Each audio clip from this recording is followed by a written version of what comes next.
Hello, hello. What is up? Hope everyone's nights are going good.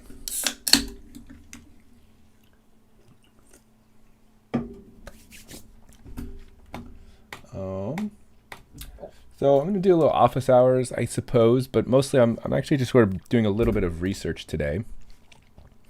Because I was thinking about potentially kind of just diving into a little bit of this environmental stuff related to crypto, like mining, like the energy consumption required for mining and all that kind of stuff.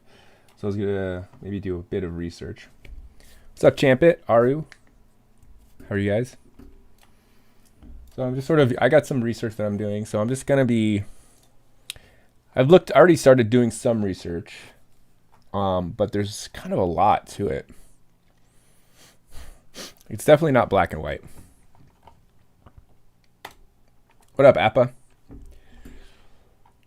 So far I've kind of just my outline. So I'm trying to decide if I want to turn this into like a lesson for apes or make like a video, just like a short YouTube video on it. I haven't decided the route, but I'm just sort of outlining my thoughts on it.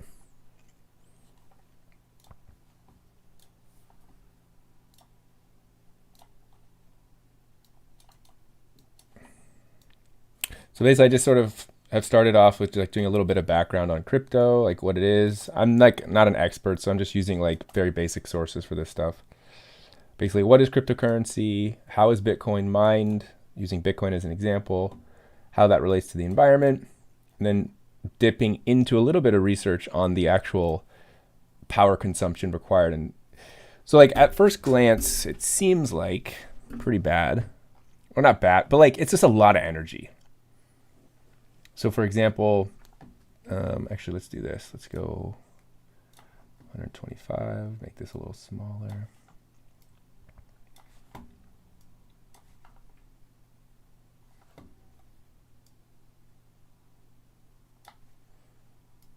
NFT moment. Yeah, NFTs are really weird.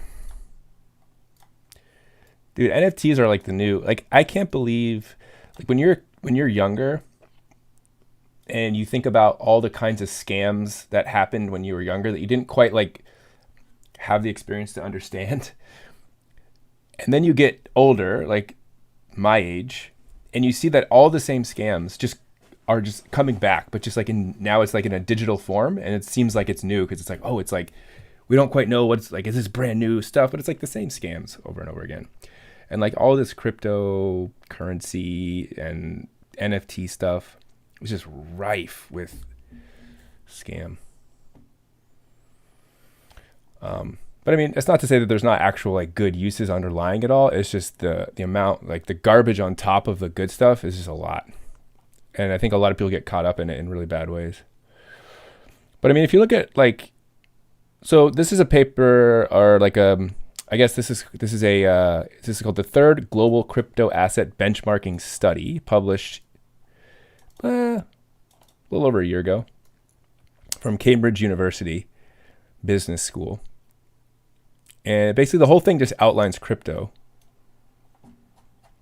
But there's a section in here on, where's the section? I lost it. Here, section on energy consumption. So there's this whole area here.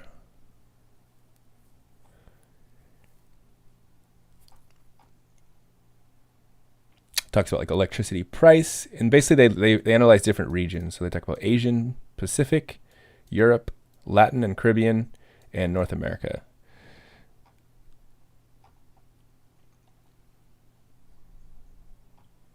And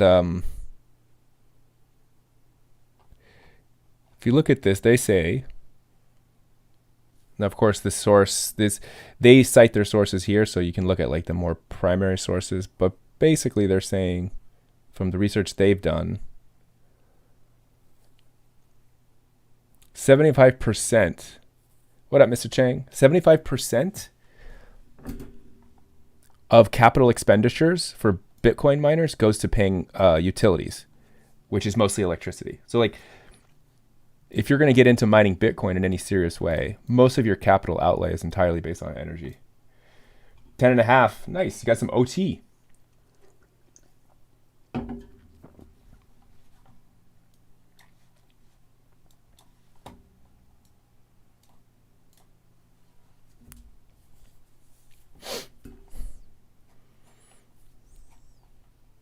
So if we go down here where we really care, it's energy consumption.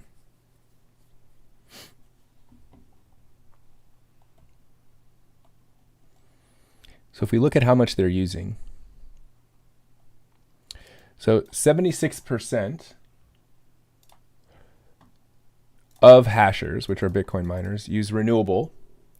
But it doesn't really matter how many use renewable. The question is like of how much energy they use is renewable, which is this is the right here, only 39%.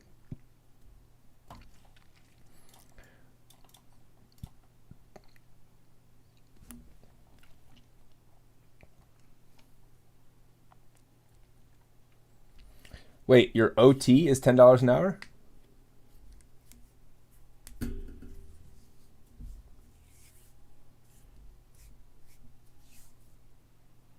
I guess. Oh wait, regular. Okay, got it. I was gonna say that seemed like that doesn't seem right. You didn't get overtime. Wait, I thought you had to get overtime. I thought maybe Texas has different rules, but I'm pretty sure in California, if you work over 8 hours in one day, anything after 8 hours is counted as overtime. Right? Isn't that a rule?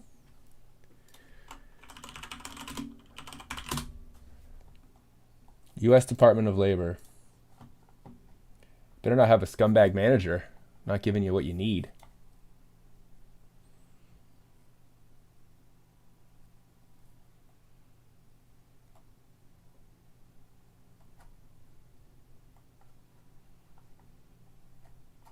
How would I figure this out? Wage and hour division, overtime pay. Hold on. The federal overtime provisions are contained in the Fair Labor Standards Act. Unless exempt, employees covered by the act must receive overtime pay for hours worked over 40 hours in a work week at a rate not less than time and a half. The act does not require overtime pay for work on Saturdays, Sundays, holidays, regular. Okay, so it looks like overtime is only for anything over 40 hours. So like that would be like if you worked. Got it. Okay, so if you go over 40 hours, then it becomes overtime. Never mind.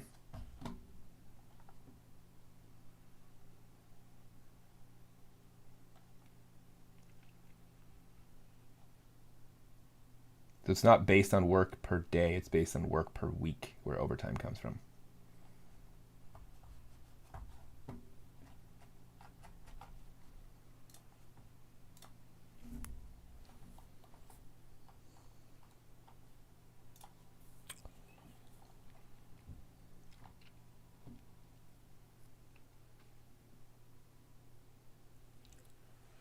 You were offered a job outside of seasonal employment once. That ends. Okay. Nice. So basically, you started off as a seasonal employee, but they are going to potentially keep you on or offered you a job that extends beyond seasonal. That's pretty good. Congrats. All right. So clearly, when we're talking about people that are mining for cryptocurrency, I think this includes all proof of stake, or proof of work cryptocurrencies. So like Bitcoin obviously being the largest. Only, what did it say, 39% of the energy comes from renewables. 39% comes from renewables, so 61% of the energy used by, POW, proof of work mining, is non-renewable. So that would be things like coal, natural gas. Does that add up to 61? Adds up to more. Quick bio question. What defines a non-point source pollution? So basically the definition of a non-point source pollution is any kind of pollutant of which it is impossible to trace it back to the original polluter. So the pollution comes from so many different sources that it is impossible to know or hold a single entity or person accountable. So the classic example is litter, because unless you quite literally catch the person in the act of littering, you can't know where all the litter comes from, right? So we would consider that non-point source pollution.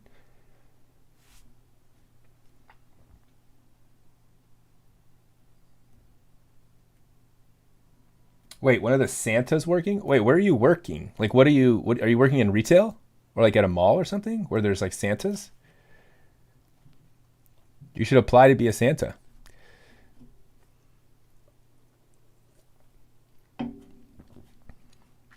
All right, so clearly, this is interesting. This is power sources of hashing facilities. Oh, never mind. This is a share of hashers. So of the miners, looks like most miners in the world use hydroelectric power, then coal, then natural gas. But if we go down and we look at it by region, Asia Pacific, they were like got coal and hydroelectric. But then if you look in Europe, not so much coal. Latin America, like no coal. Oh, Bass Pro Shops. Oh, got it. Got it. Nice. North America has the biggest variety of. So if you're a crypto miner in North America, you probably have the largest variety of energy sources that's powering your mining. Whereas if you're in Latin America or the Caribbean, you have the least variety. Okay.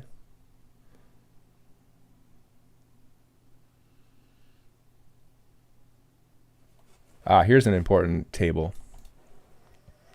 So this says regional average share of renewables. So Asia Pacific, 26%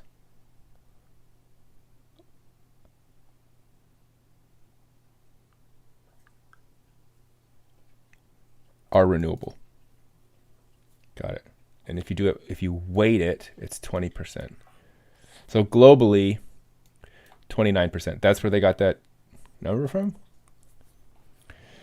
29% of Bitcoin mining is powered by renewables.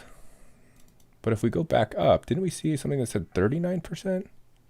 Back up at the top here. Oops, wait, I missed it. Yeah, here. What up, Jay? How goes it? So I don't get this. This says 39% of the total energy consumption for mining of cryptocurrency comes from renewables. But then at the bottom, it says 29% are renewables. Why do they have two different numbers here?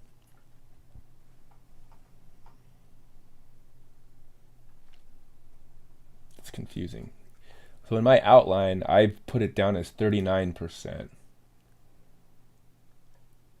And I've made a note that the largest source is hydropower, which is most likely coming from the Three Gorges Dam in China, which is the world's largest hydropower dam. Then a bit comes from things like wind and solar. 61% of energy is from fossil fuel-based sources, mostly coal and natural gas. Coal from China, natural gas from a variety of countries, as seen by the graph. And then the amount of energy that mining, cryptocurrency mining takes is pretty substantial. So basically every year, cryptocurrency takes about 124.2 terawatt hours of energy. Which if you, yes indeed, we have our test tomorrow. If you have any questions, let me know. I'm just literally doing research right now for either a future apes lesson for the second semester in our next unit in unit 6, or maybe I'll turn it into a YouTube video depending on how I feel, or both maybe. So the amount of energy is 124 watts. It's the same as the energy for the entire country of Argentina, which has a population of 45 million, or about half the energy that California uses on a yearly basis, which is the 5th largest economy in the world. So it's kind of an interesting stat, right? This idea that all of the Bitcoin mining, or I shouldn't say just Bitcoin, all of the cryptocurrency mining, at least that requires proof of work, uses half the energy that the world's fifth largest economy uses on a yearly basis. And most of that energy is coming from the Asia Pacific region, namely China. Only 10% is Europe, and another 8% is North America. So if we're talking about like environmental impacts of cryptocurrency mining, we're mostly looking at China and the amount of energy that they're using that comes from coal and natural gas. So what we really should dive into is just how much of this, if we look at China specifically, how much of the energy that China draws to mine their Bitcoin and other cryptos comes from coal and natural gas, because a lot does come from hydro. I don't think this document's going to give us that information.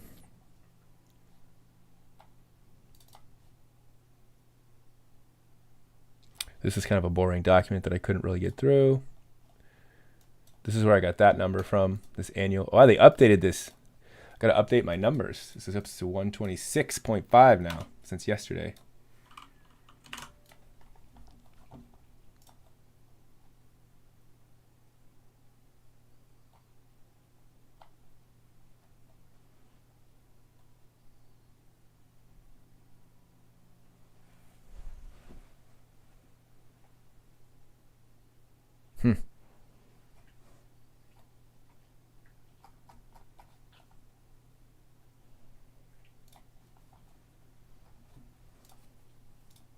So what I want to do is look at some of these.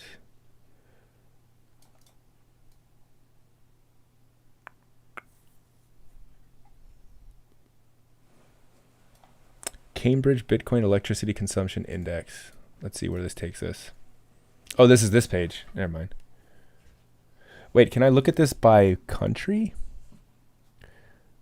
Visualization. Let's see. Can we get any good details? Oh, we can. Look at this.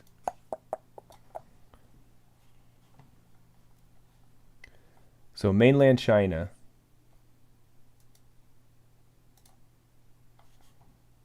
What is this showing?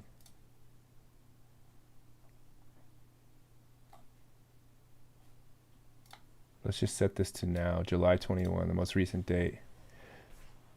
So what is this saying? 50, what does it say? Average monthly, hold on.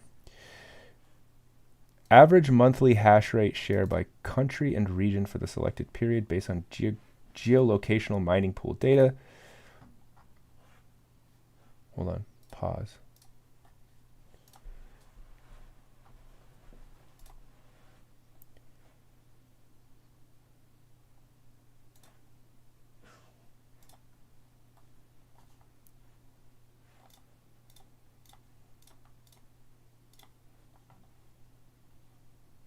Okay, so these are all the Chinese provinces, and the color means on a scale of 0% to 46.6% of Bitcoin mining. So it looks like most Bitcoin mining in China is happening in this province, Xinjiang. Almost half of the Bitcoin mining is happening in Xinjiang. So let's take a look at Xinjiang.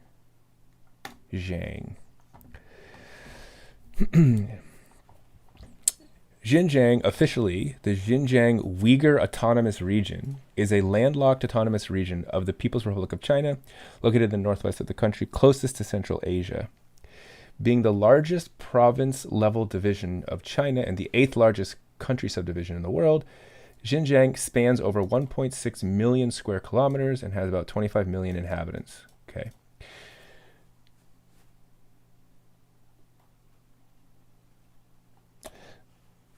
Wait, is this says it's the Uyghur Autonomous Region. Is this the place that China is like genociding the Uyghurs right now? Like under everyone's nose? Or is this the place that they're like taking the Uyghurs from? Is this where all this is happening?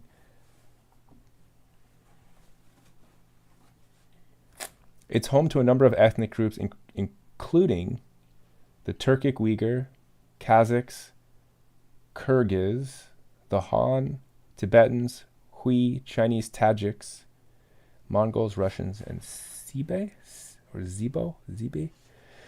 There are more than a dozen autonomous. Let's look this real quick. Hold on a second. Good old Wikipedia. Let's see. Do they have anything on here about...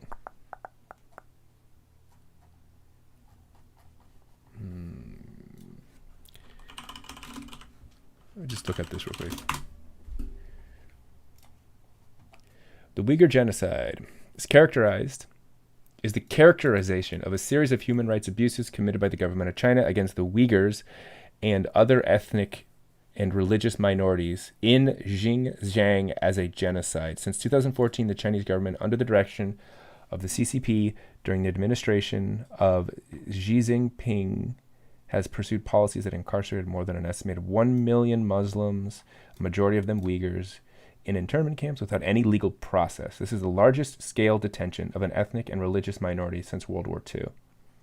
Thousands of mosques have been destroyed and damaged, and hundreds of thousands of children have been forcibly separated from their parents and sent to boarding schools. Yep, this is the same spot. So, wow, Xinjiang province not only is where we have this Uyghur genocide happening, it's also the place where half of Chinese Bitcoin mining is taking place.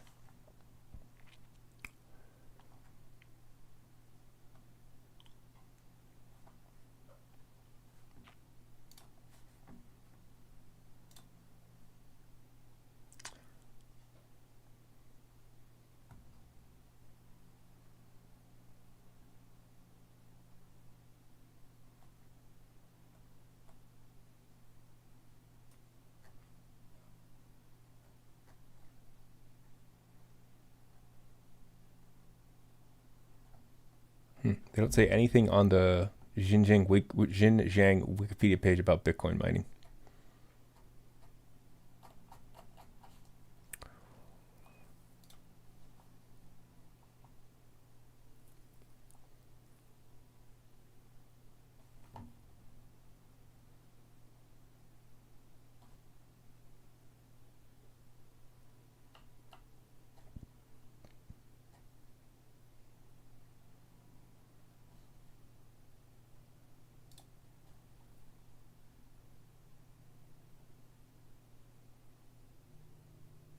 Public security job advertisements. Interesting.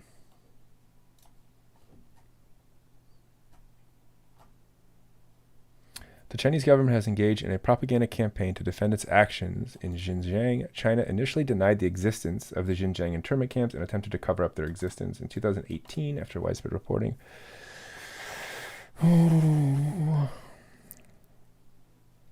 Okay, I'm getting off topic. Let's go back here. Where was my, here we go. Average monthly hash rate share. Okay, 46%. Okay. So the question is, now that we have a province where most of the Bitcoin money is taking place, what we can do is look at this province and ascertain their energy mix. What up, Willy Wonka?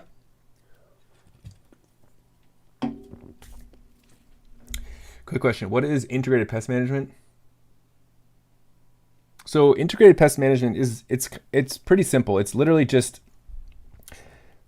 like there's not one kind of integrated pest management. It's just like this idea or concept that means when you are doing some form of agricultural practice, growing crops of some kind, when you are attempting to manage pests, an integrated pest management approach is meant to start off with very environmentally sustainable methods first and use those as best you can to remove the pests. And then you can sort of escalate your management techniques, your pest reduction techniques as necessary. And then eventually, if all else fails, you can eventually use chemical pesticides or synthetic pesticides. But the goal is to eliminate or lower the amount of chemical or synthetic pesticides you used by first using other techniques like crop rotations or decoy crops or physical removal or introducing biological controls like introducing predators of the pest to the environment. right? All of these other techniques that don't rely on pesticides, those are your priority number one. And so so it's called integrated pest management because you're integrating multiple approaches to managing pests with the goal of reducing chemical pesticide use. That's the idea. And it's going to look different for different farms as they might use different techniques. Okay, let's look at what is the energy mix for Xinjiang province? I wonder if we'll be able to find this. Province energy mix. Look at this one. This is from 2021. Here we go. I like IEA. It's usually pretty reliable. Okay, boom. Here it is. Look at that. Okay, so this is 2019, which is fine.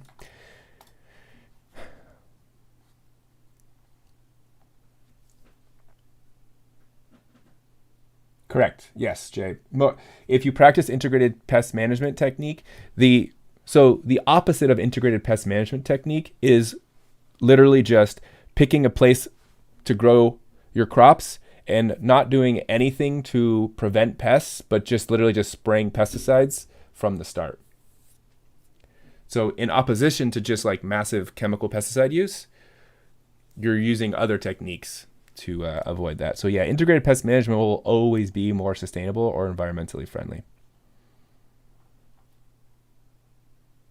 Okay, so this is an interesting graph. So let's take a screenshot of this guy. Boom.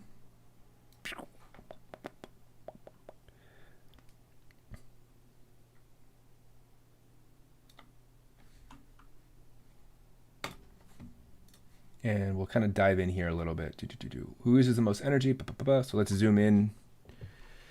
Let's go to China is world's most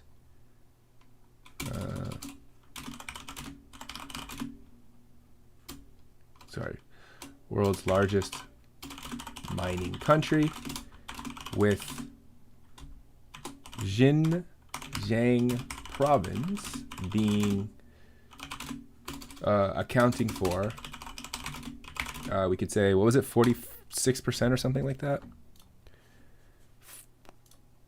46.66%. Accounting for 46.66% of China's hash rate, which we can say is mining amount. Okay, so then just to kind of connect the dots here, Xinjiang's energy mix is, what was it? So let's just paste that in here.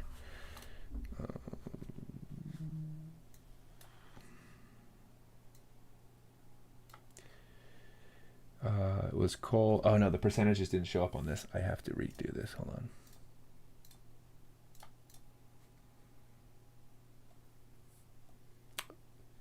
on. Actually, the percentages aren't showing up. I don't like this graph. What can we say? So it's 283 out of a total of. Wait, what if I download the chart? I don't need to. Out of a total of, what is this, 3...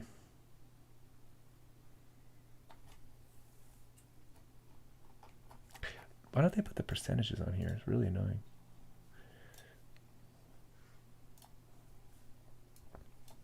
So we'll say this is 283 plus 29 plus 41 plus 14.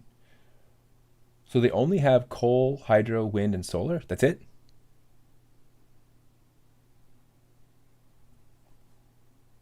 So 367 total terawatt hours and 283. So 283 divided by 367.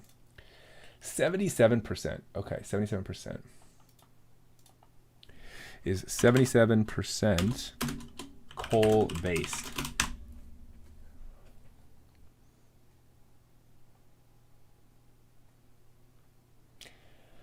I think it's a fair assumption to say that if Xinjiang province accounts for most of the mining in China, and most of the mining in the world is coming from China, and Xinjiang is mostly based off coal, we can say, I think, that a big chunk, I mean, we could do the math on it actually if we really wanted to. So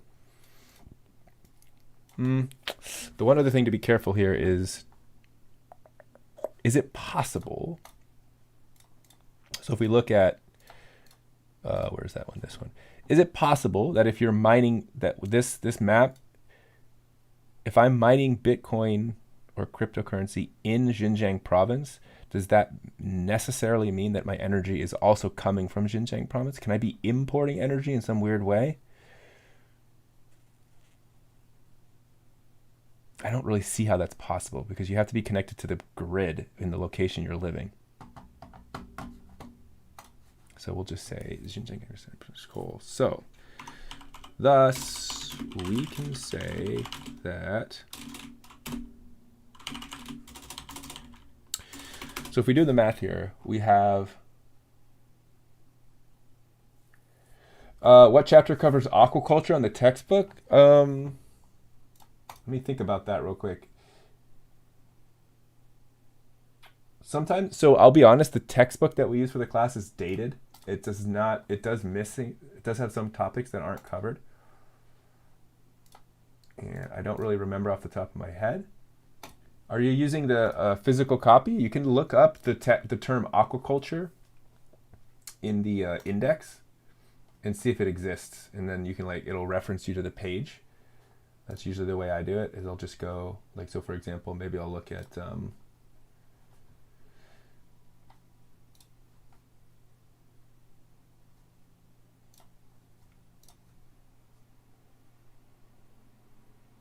pull it up here. So if I look up this, and I go, let's see, sustaining, if I look at the brief contents, okay, I should go down to the contents. So, or you just do a control F situation. You go control F, aquaculture. Wow, it has 65 mentions.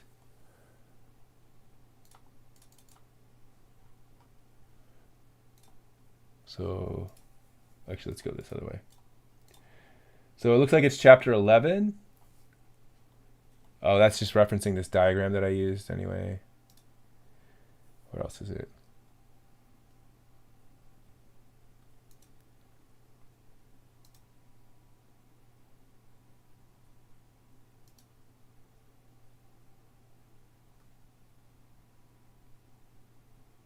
It's a little bit about aquaculture here, which is chapter 12.2. Yeah, it looks like 12.2 is where most of the references to aquaculture. Yeah, like this whole thing here. So page 285 is where most of it's coming up.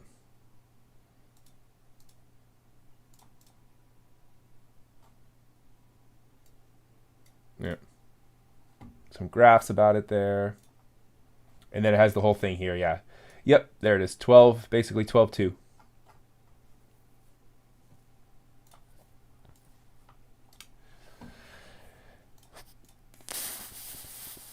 All right, so what can we say here?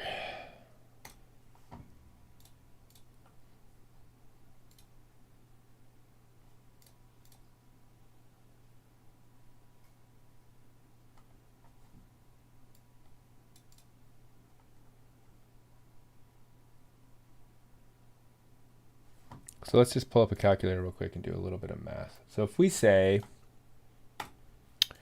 that like 77%, this just is Asia Pacific region, though we don't know how much of the mining is done in China proper. Or actually, do we? Can we go global? Yes, we can. Okay, 51% is done in China. Okay. So 51. So if we go, let's see, 0.5, we'll just say 52 around it. 52% of Bitcoin mining or hash rate is done in China. And then zooming in to China, 46% of that 50% is done in Xinjiang. So times 0.47, just round it. So that's 24% of all Bitcoin mining is happening in Xinjiang. So a quarter, essentially, of the Bitcoin mining in the world is happening in this one Chinese province. And this one Chinese province utilizes 77% of its energy from coal. So we times this by 0.77. So right off the bat, we can say that 18-ish percent, 18 to 19% of electricity used for Bitcoin mining in the world is coming from coal, at minimum.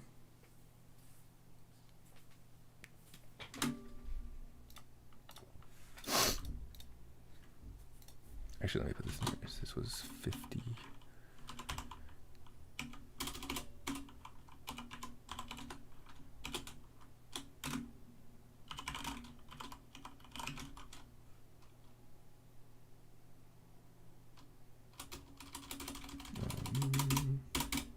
Let's put this down here.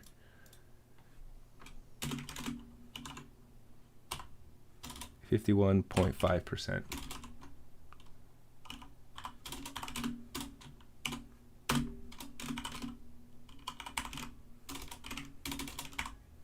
Gosh, global hash rate.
I don't even know how important that little fact is, but it was just interesting. I just had to chase down that number.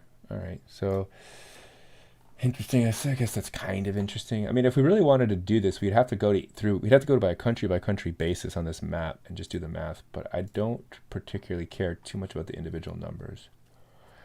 So we'll just use that as like one example.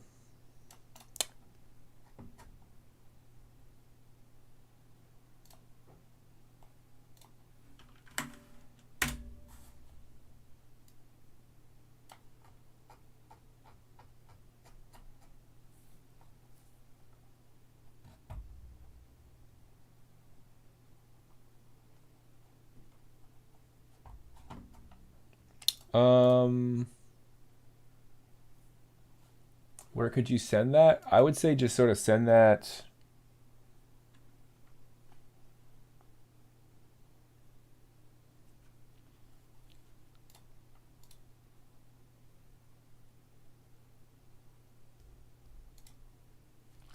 I don't know. I think probably the easiest would just be to like copy paste it in the chat.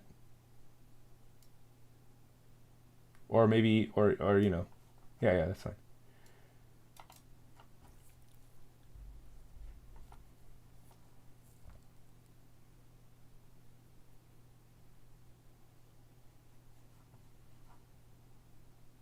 So the answer is crop rotation and not IPM, because IPM is specifically related to pesticides.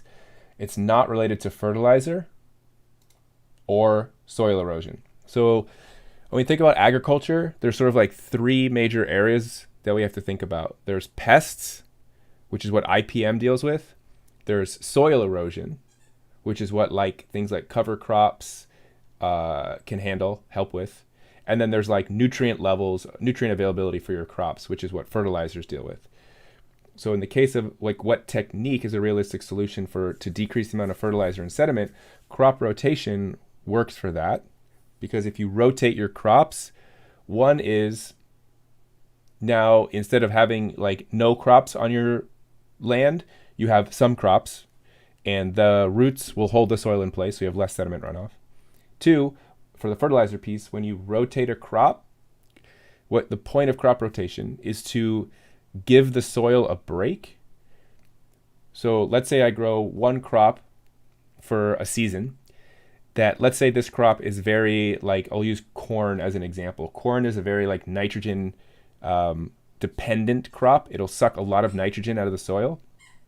So typically what you can do is, instead of spraying nitrogen fertilizer, you can give the soil a break. So it rotated out, stop growing your corn. Next season, grow a like a legume of some kind that has nitrogen fixing bacteria in the roots, which allows the soil bacteria to do their nitrogen fixing processes and create more nitrogen in the soil. Then you bring the corn back the next round. So, yeah. But yeah, IPM, integrated pest management, is not going to help you with like fertilizer stuff or soil runoff.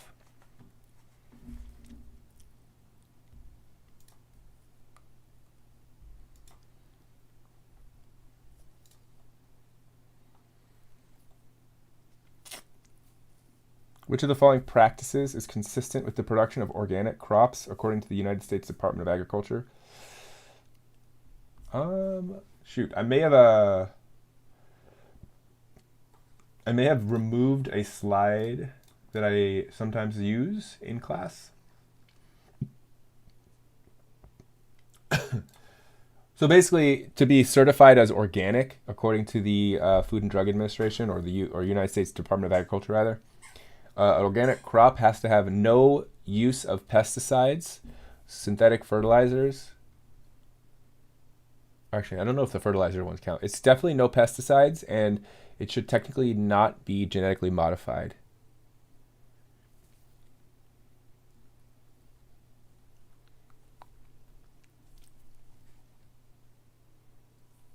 So like you could use something like biomolecules, right? Like pheromones, because those are not pesticides. And Jay, didn't you take bio? You don't remember biomolecules? We spent like a whole unit talking about biomolecules in biology. Biomolecules are the four molecules that make up living things: carbohydrates, nucleic acids, lipids, and proteins. So pheromones are a particular. I think a pheromone is probably a protein.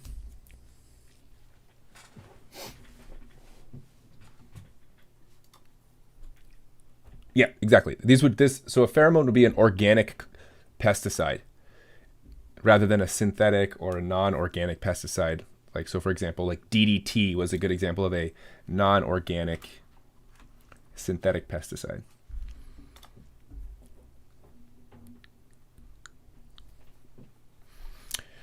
All right, so where do I want to take this lesson?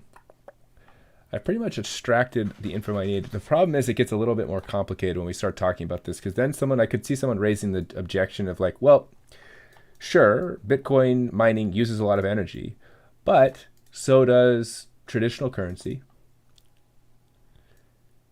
How much energy does all the credit card transactions take every, right? So if this ends up replacing that, wouldn't it be, is it a better trade-off, right? Is it going to be less energy than credit cards? Man, I have to look into that too. Which of the following actions would be most likely to increase the protection of ecological systems and national forests?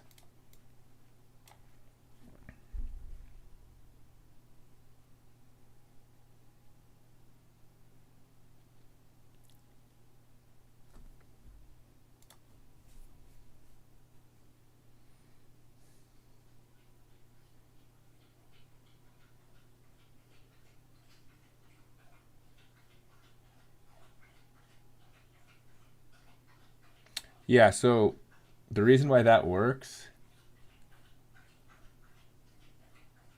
as an answer is because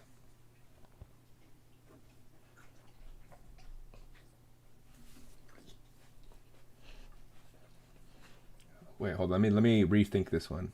So, which of the following actions would be most likely to increase the protection?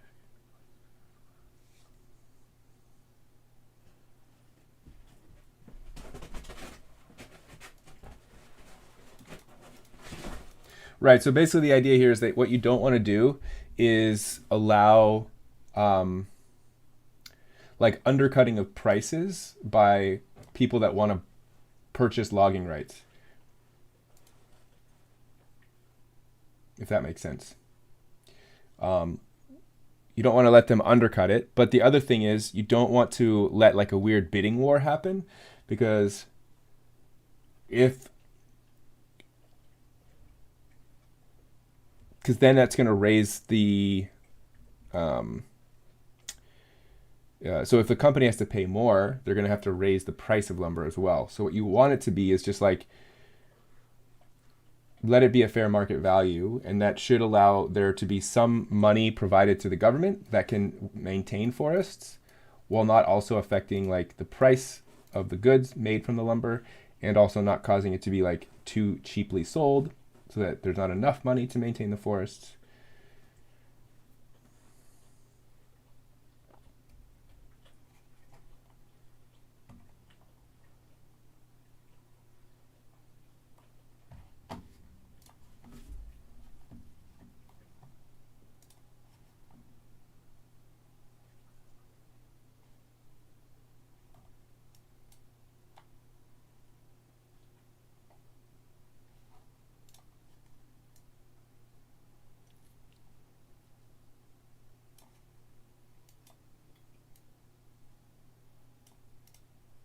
Yes, they do. They do want to get the best price for the wood. And that's what fair market value is. So by definition, fair market value is best price. So I probably confused you with the second thing I said. So just ignore the second thing, the whole overbidding thing. Don't worry about that. The real issue is one of the things that sometimes governments do to help kind of deal with like economic issues is that they'll like undercut the value, and they'll like sort of subsidize to an extent. They'll subsidize like an industry, like logging industry or something like that, or other industries, as a way to make it cheaper for the companies to carry out their business, so that they can then pass that cheapness on to the consumer, which lets the consumer buy more, and it creates like an economic boost in that sense. So the government is sort of doing this subsidization thing where they make it cheaper than it otherwise should be, and in that case you tend to overexploit the environment, or maybe do it in non-sustainable ways. So what you're trying in this case, what you would want to do is make it so that companies have to pay like a fair market value, which is like they're not being subsidized and getting it cheaper than they should be. Fair market value is not market value, it's highest value. I'm not like an economist, obviously, so I don't know if there's a difference between the term fair market value and market value.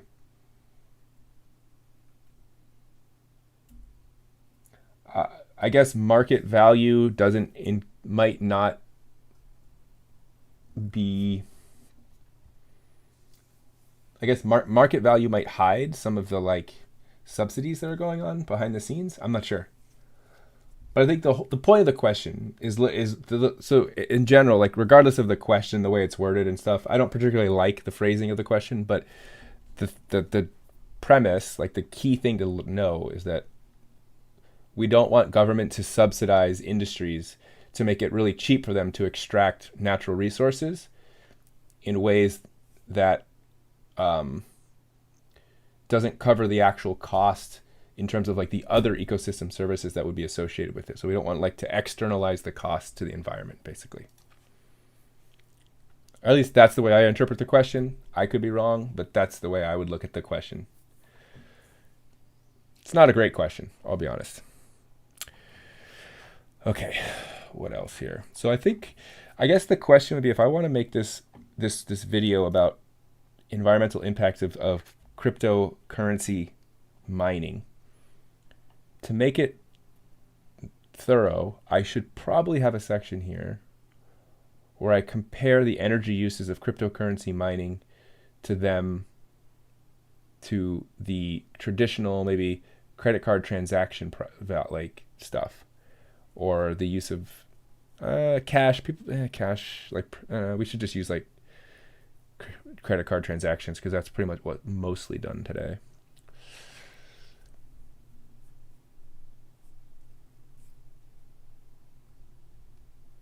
Yes, correct, Jay. Basically, if you make the so they're selling the rights to a certain area of public land, right? So if it's owned by the government, that means it's owned by the public, and the government is basically saying, "Hey, we'll sell you for a fair market price the rights to this particular area, and you can extract value from it, but we're not going to subsidize it. We're not going to make it cheap for you. We're going to make it a fair market price."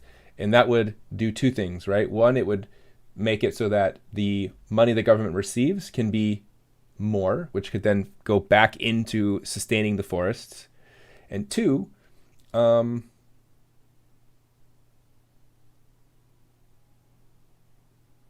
less companies are going to be able to afford that, right? If it's more expensive. So you'll have potentially less logging.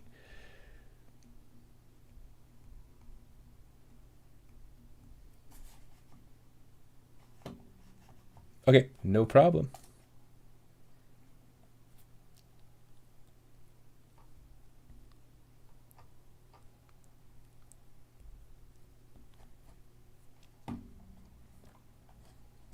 Okay, I think we'll have to start a new section here. Which fishing techniques are considered to be the worst? Trawling. Trawling is number one, usually on the list of like least desirable, because of the fact that when you drag these large nets along the bottom of the ocean, they tend to tear up the sediments, and they can, damage, like the ecosystems at the bottom of the ocean can be damaged from these large nets. And they also have a lot of bycatch, catching things you don't want to catch. So yeah, I think that's pretty easy to argue that trawling is like probably the worst. I need to label this graph.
Let's just look at China's energy mix in general.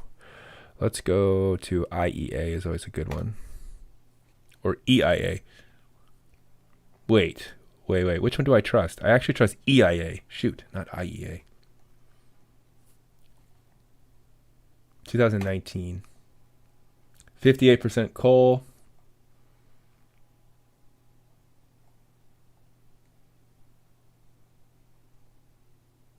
Is this electricity, or is this petroleum and other liquids? This is not what we want.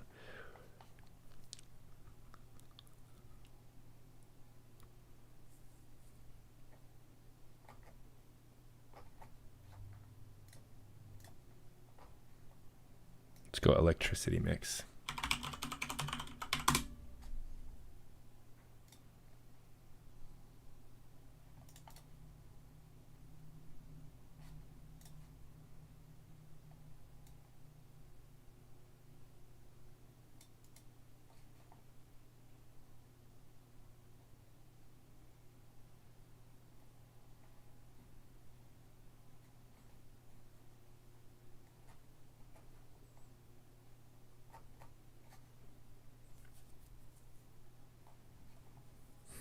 So it looks like China is sitting at 60 to 70% coal.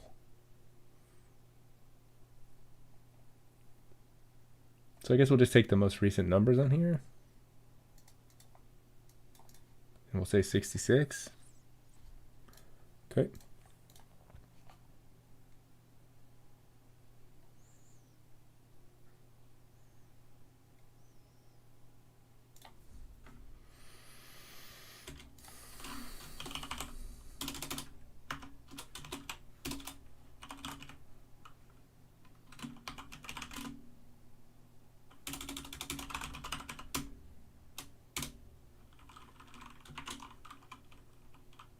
We'll just go 65.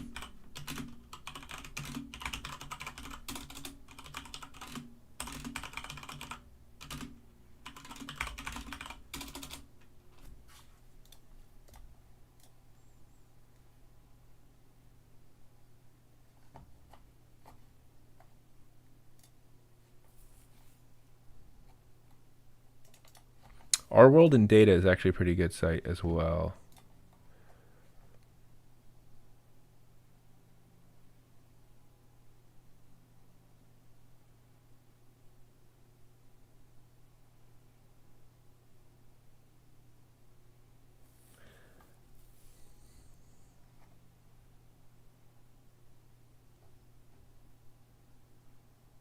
Dang, dude. Look at China.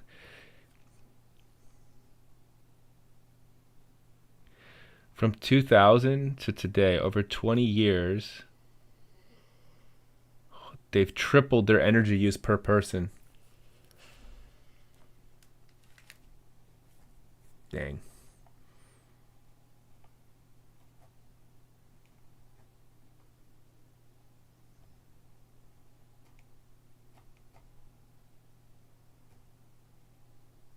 Here we go. Energy consumption by source. This is what we care about.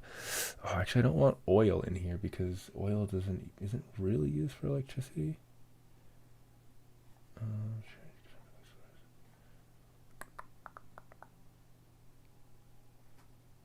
looking for electricity, not energy.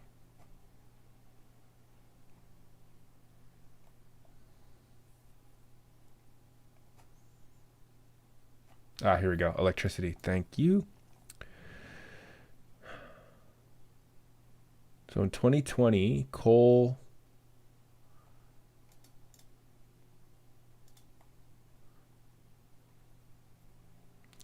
4.6 terawatt hours out of 7.6.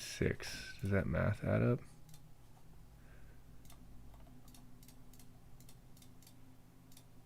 %. Okay, maybe I'll overestimate. So we'll say 60%. We'll just say 60. They've actually been dropping down in coal. Dang, dude. Oh, here's the percentages. Nice. So they were hovering at around close to 80% coal for a while in the early 2000s, and now they've just decided they're going to drop off. What has replaced their energy use has tripled, but their coal has dropped by almost 20%, like 15%. So where are they getting all this extra energy from? I don't understand. Because hydropower has remained stable.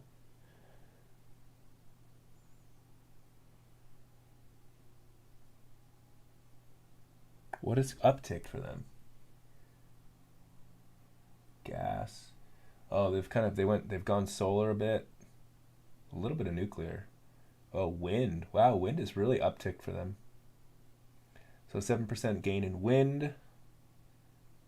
Not really new. About maybe we could say like a 4% gain in solar. All right. Okay, I suppose. I guess they've gone wind and solar to make up for their coal.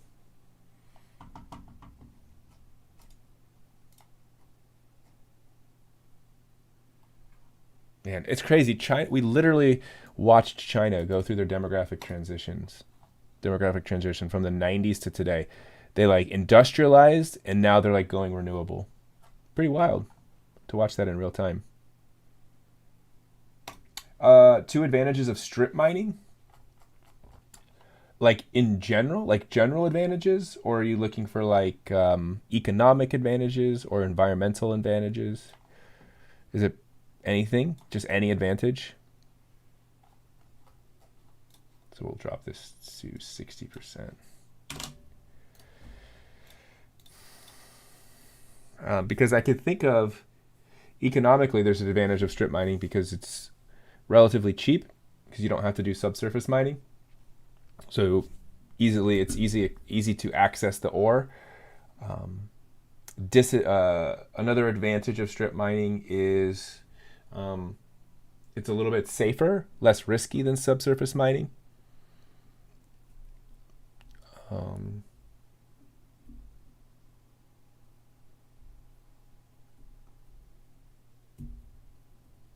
Yeah, I mean, I guess when you talk about advantages, it's sometimes you have to think of like in comparison to what. So I would say like in comparison to like subsurface mining, I would say it's a little more productive and less risky.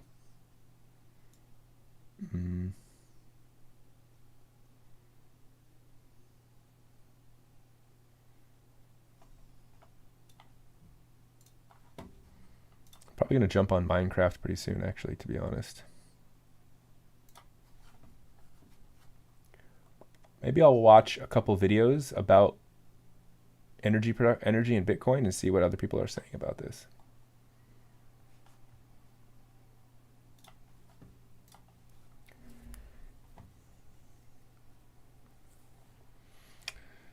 Okay, so what do I want to say after this? So at this point, what I've basically laid out is that mining for cryptocurrency consumes massive amounts of energy.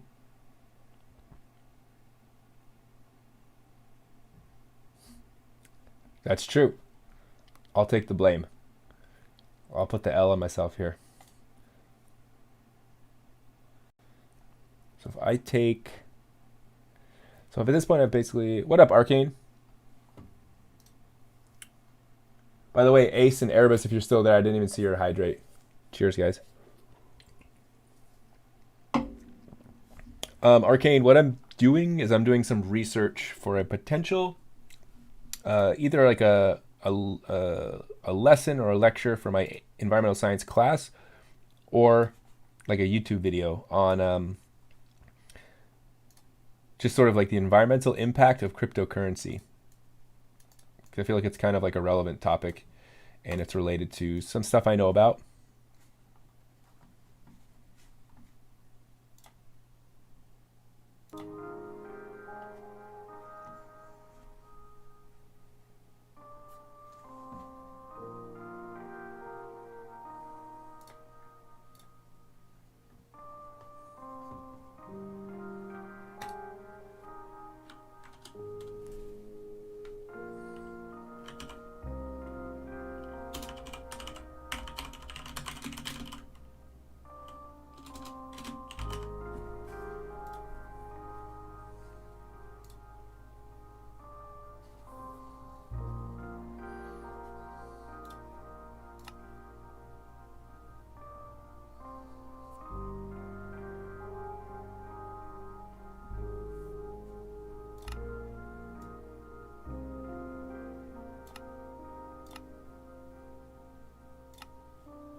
So I've laid out that it uses a lot of energy.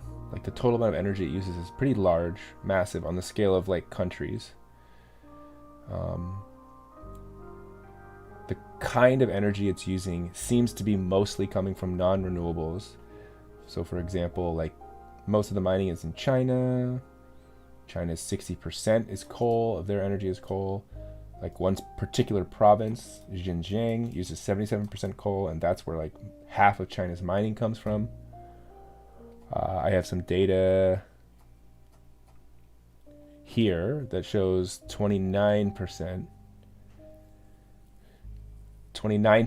of the energy used to mine Bitcoin is renewable, which means 71% of the energy used to mine Bitcoin would be non-renewable fossil fuels. Well, yeah, Arcane, so it is online, but The problem is that, do you know anything about cryptocurrency? Or at least the mining part of it, like how crypto is mined for? Like, how do you mine for Bitcoin?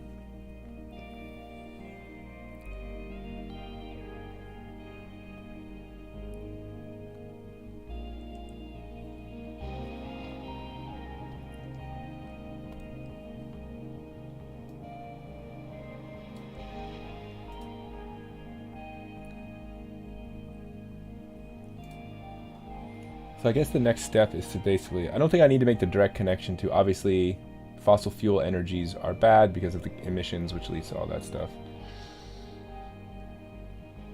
Yeah, I mean, basically, so the idea is that you have to, in order, like,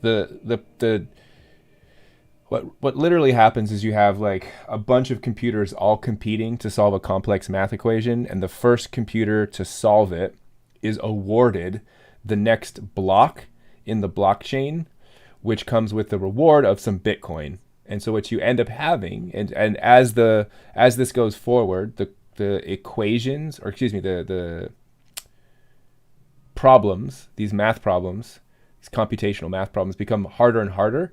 So what that means is that in order to like win, to beat everybody else, you have to have like crazy massive computers where you're like daisy chaining together like 1,000 computers in like a warehouse, all running with like RTX 3080s, like daisy chained together, which some people are saying one of the reasons why graphics card shortages are happening is because of miners, Bitcoin miners.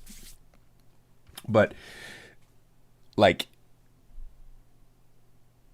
the power that is required to get these computers to run is pretty massive. And so obviously, if we're talking about power, we're talking about energy sources.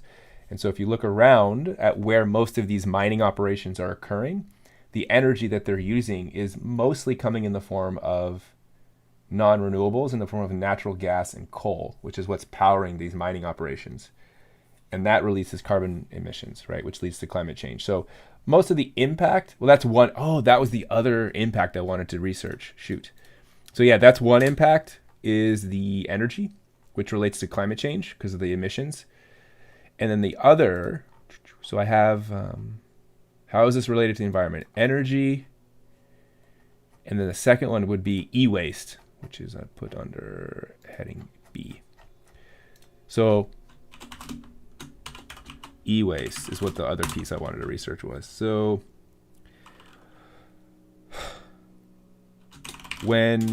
basically when these mining, these Bitcoin, these crypto mining machines break or need to be replaced, the computer components are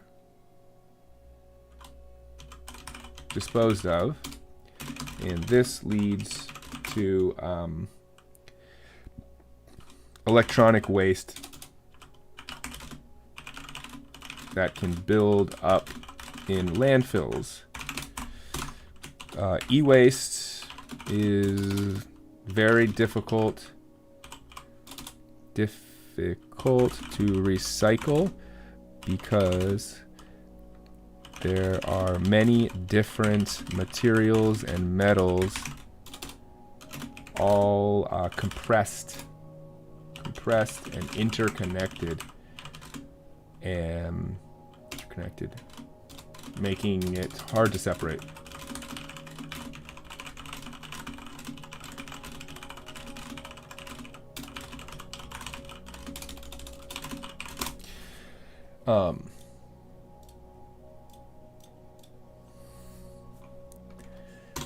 And then we can just talk about, like, you know, e-waste can often leach metals or other pollutants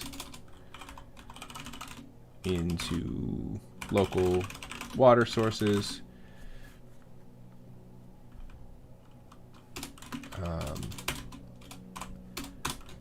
There are large-scale places, especially in Africa, that are dedicated to e-waste recycling, which creates a sort of economy for these people. However, there are very little regulations around these sites and the health consequences, the health impacts can be serious. So yeah, I guess if I'm going to make an argument from an environmental perspective on crypto, it would be that it uses a massive amount of energy, which contributes to climate change. And the amount of energy it's using mostly comes from fossil fuels. Not all of it, but a lot of it. And the scale at which it's doing this is massive. Like I found, like, for example, all of the Bitcoin mining or crypto mining that takes place on Earth right now is the equivalent of half of the energy use of California in a year, which is the 5th largest economy. So we're talking massive energy. A lot of it's coming from fossil fuels. All of the stuff that needs to be recycled, all of these computer components go have their issues with either A, not being recycled because they're difficult to, which causes, things like pollutant leaching, or they are recycled in these e-waste recycling sites in developing countries where people's health are impacted. And so I think the only thing really to round out this lesson would be, it wouldn't be fair of me just to sort of throw crypto under the bus, because I think the final piece here is to just make a comparison to like our current currency's energy use, because technically someone could argue like, hey, if you're going to, what if all of this mining is in pursuit of replacing current currencies, which you could, I guess, make an argument that maybe current currencies are worse, so like the trade-off is better in the end. That I don't know, and so that would be my last research piece here, which would be like, how does crypto mining compare to current financial energy use? Something like that, just to give it a fair shake. So I guess the first piece of this would be to look into, and this is something I have to do research on, so it's a whole nother thing.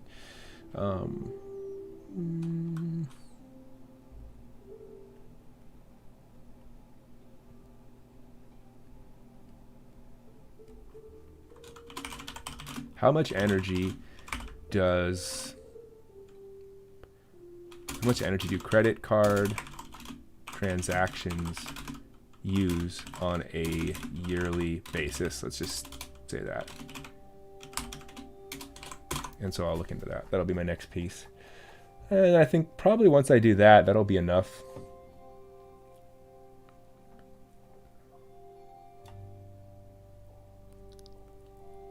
I'm going to watch a couple videos.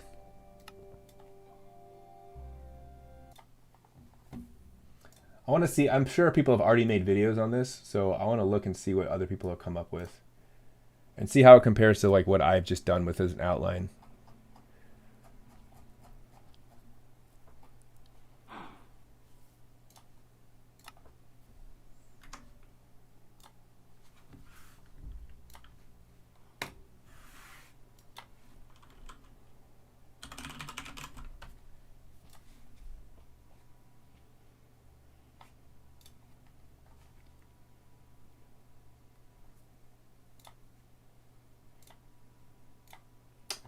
Okay, let's see here. Let's watch a couple videos and see what they say. I'm going to start with some ones that I don't think are probably well produced and see what happens. Well, The Guardian's maybe not too bad. 5-minute video.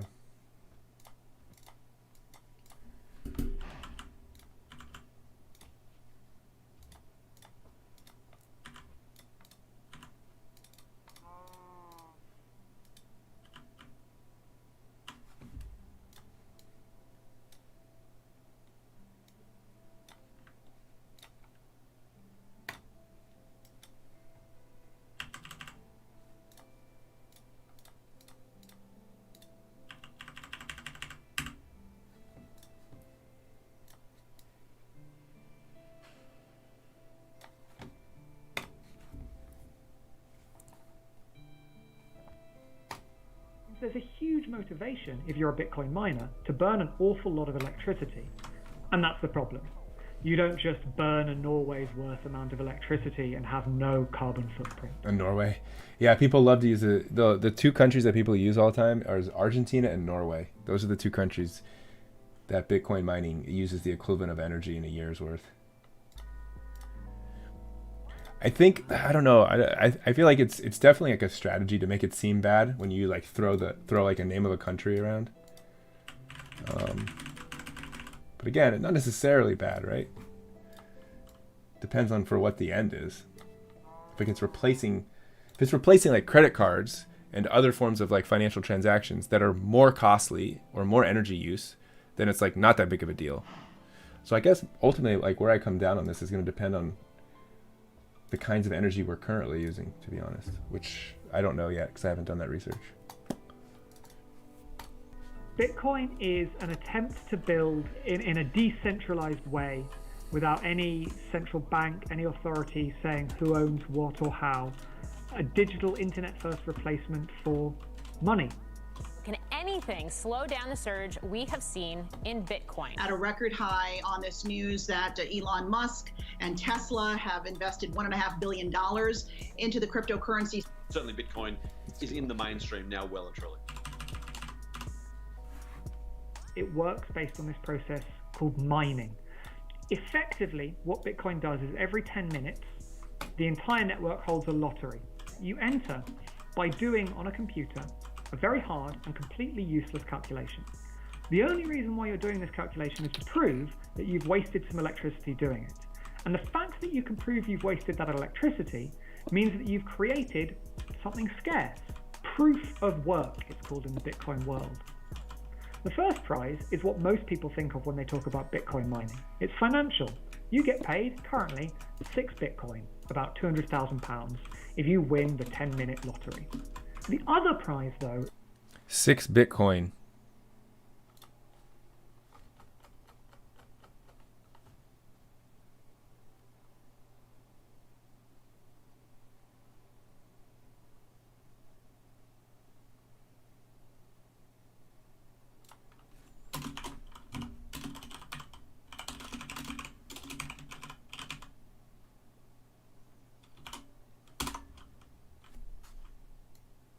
So 6 Bitcoin, you said 200,000 pounds. I don't know what the price of Bitcoin is right now.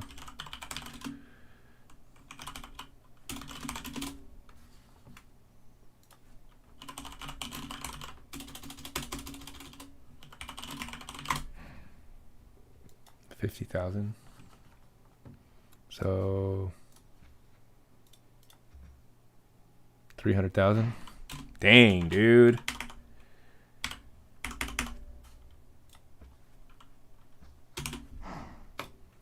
That's a lottery, man. That's a race there, huh? Is the important one for the network. You also win the ability to verify every transaction that's happened in the last 10 minutes. And so in practice, what you have is the network works mostly the way it was intended to.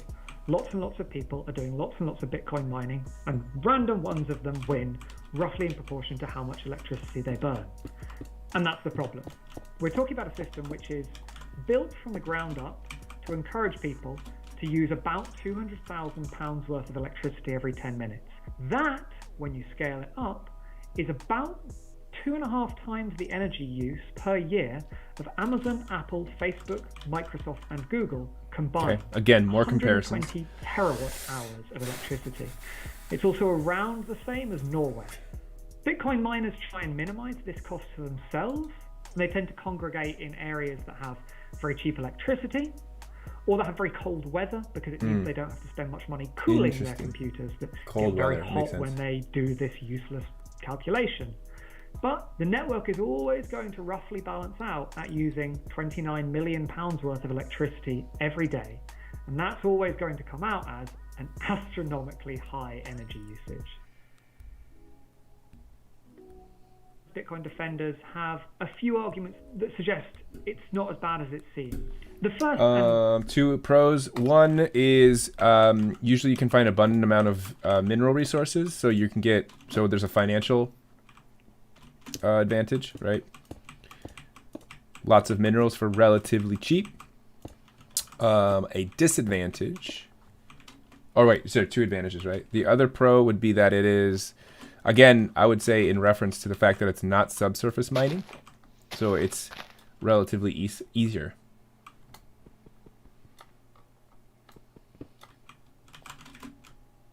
And the cons are obviously both are all environmental. So you have like soil erosion, habitat fragmentation, increased air pollution. The list goes on.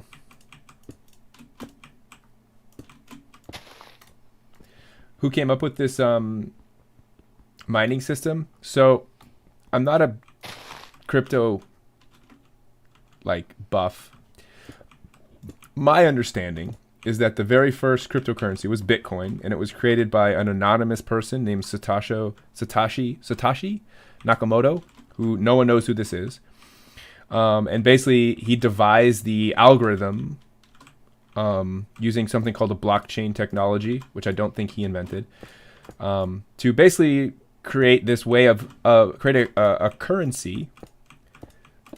So I think the whole point of Bitcoin was to create a currency that was decentralized. So for example, when you talk about like the US dollar, that's a centralized currency because it's in control, it's controlled by the central government. Whereas Bitcoin is not controlled by any individual because it's distributed across a vast network of computers. And so there's no one in control of it. And the point is that you having all these computers competing to mine the Bitcoin makes it so it's very hard to cheat the system because you have to pay a lot of electricity costs to do it. So it's very hard to like do this without actually putting some stake up. That's why, or work, which is why it's called proof of work. So the whole process of Bitcoin mining is called proof of work because in order to earn the Bitcoin, you have to have some proof that you did some work, aka the energy you spend. And so the idea is these Bitcoins are created on the network as computers compete for them. And then other people can trade and buy the Bitcoins amongst themselves. And that's the currency that the idea is. Now I know that a lot of people, because the proof of work system does require a lot of energy. So for example, like Ethereum, I think, which is another type of cryptocurrency, has transitioned to a different kind of thing called proof of stake, where it doesn't require the same energy resources, I don't think, as something like Bitcoin, which is proof of work. Now I don't know much about this because you're getting into like technical stuff that I don't really know, but I am aware of like some cryptocurrencies that do a slightly different style, which is proof of stake. Does habitat fragmentation and soil erosion all fall under overburden? No. So overburden is just the material that's extracted for the mining operation. That's the stuff that you dig out. Habitat fragmentation and soil erosion is caused by the removal of overburden. So I wouldn't say it falls under it. It would just be like a consequence of removing overburden. Akash, what's up? It would be interesting to see an alternative proof of work system that would use computational power to solve problems, perhaps something like folding proteins or training AIs. Wait, when you say that, isn't proof of work already about computational power? Or you're saying, oh, wait, are you saying like, so instead of solving like a relatively useless and arbitrary like computational problem, you're actually solving something useful like protein folding? Now, if that's what you're saying, that's actually really cool. I never thought about that, but that would seem like less of a waste of energy because at least there's like a byproduct, like some extra benefit besides just mining for the cryptocurrency. Arcane, what's proof of work? What's up, Lex? What's proof of work? How do I explain? Well, proof of work is literally like, so the way that that mining for cryptocurrency, the way that it awards the person or the computer rather, the Bitcoin, is by, so like, okay, how can I explain this in an analogy? So let me explain it in a non-analogy first, and then see if it makes sense. So basically the idea is like, we want to make sure that the person who gets the Bitcoin, who gets the next Bitcoin,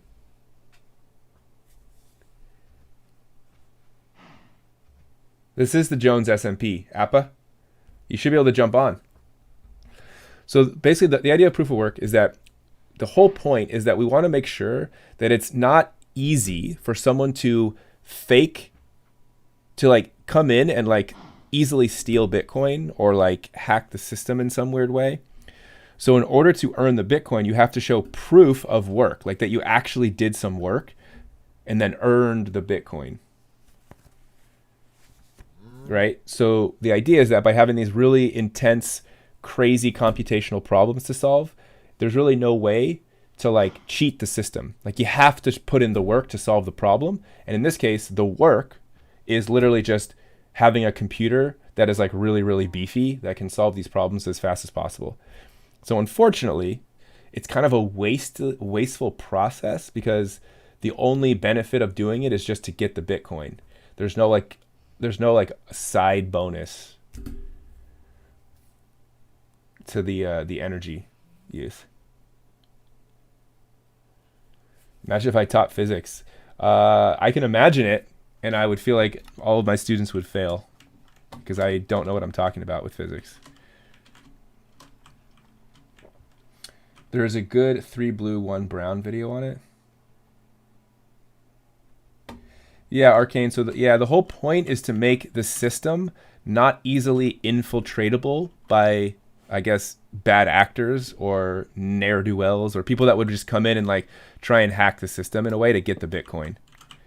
And so the whole idea behind proof of work is to like, the whole point of like these crazy equations is that it's not easy to solve. Like it requires a lot of work. And that is proof that you are a good actor, because no one in their right mind would go through the process of trying to mine these Bitcoins without having like good intentions, I suppose. I'll watch the 3 blue, 1 brown video right after this one. Biggest defense is to argue that a lot of Bitcoin. So okay, now this person's going to talk about the defenders of Bitcoin mining's electricity use. I wonder what people who defend Bitcoin mining's electricity use have to say. My guess is it would be something to do with the fact that like, yes, it uses a lot of energy, and they might say, well, some of it's renewable energy, which is fair, but not most of it. And then they might say, well, it's better than what we have, right? So they might say it's better because we already have some kinds of, our financial system right now uses way more energy, and this is more efficient. And so if we can transition to this, it's better. That'd be my guess. Oh yeah, Appa, I think something changed. One sec. Let me give you the IP.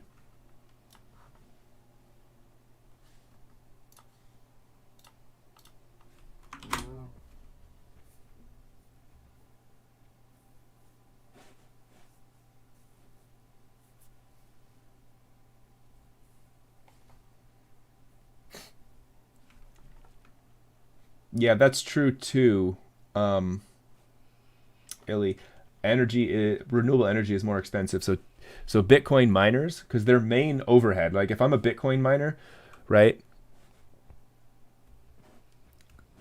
My main expense for my business is the energy that I use. Like I was looking up a stat. I think it's like 75% of the capital overhead of a Bitcoin mining operation is just to pay its utilities, its electrical utilities. So obviously, if I'm going to start a Bitcoin mining operation, I want to minimize my overhead. So I'm probably going to set up my operation in a place that has really cheap energy. And typically what we see is that where that is, that's Xinjiang province in China. And they have 77% of their energy comes from coal, which is a fossil fuel. So, Akash, you always impress me with your math knowledge or your computer science knowledge.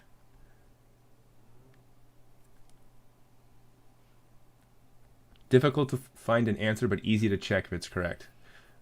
Makes sense. Let's see what the arguments are against or in favor of Bitcoin electricity use. Bitcoin's electricity comes from renewable resources. Oh yeah, A there it recent is. study from First Cambridge one. University suggested that about 39% of the electricity used by the Bitcoin network is renewable. Wait.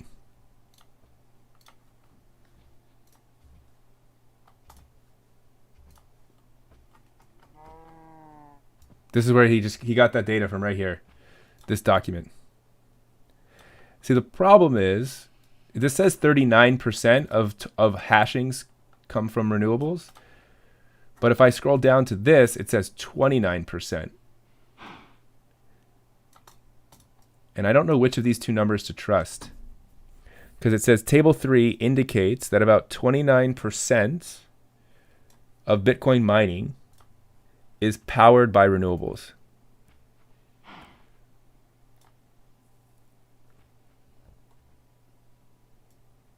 Oh yeah, here it is. Your SHA 256, Akash. The findings from the map combined with survey data for SHA 256 hashers offer an alternative methodological approach. Oh, so this is an alternative approach. Okay, so one approach comes in at 29% renewables. Up above, this is a 39% as a different approach. Okay, so it's between, we could say it's between, let me change my outline just so I don't lose track of this. We could say that it's between 29 to 39% of energy used by hashers comes from renewable sources. Okay, so 39% is being generous, maybe. That's impressive. There are very few industries in the world that have hit that level of renewable use, but there are still problems. That's still electricity that could be used by other things. The other problem is it still leaves 61% that is fossil fuels. And the fossil fuel industry actually seems to quite like Bitcoin. There's been proposals, for instance, to install generation for Bitcoin mining rigs on the flares at methane gas wells. The idea being that normally you just burn that fossil fuel. Well, now you can make money from burning it. That's true. That is effectively paying them to avoid finding other ways to avoid emitting that extremely damaging gas. The second defense is something that Bitcoin fans like to call stranded generation.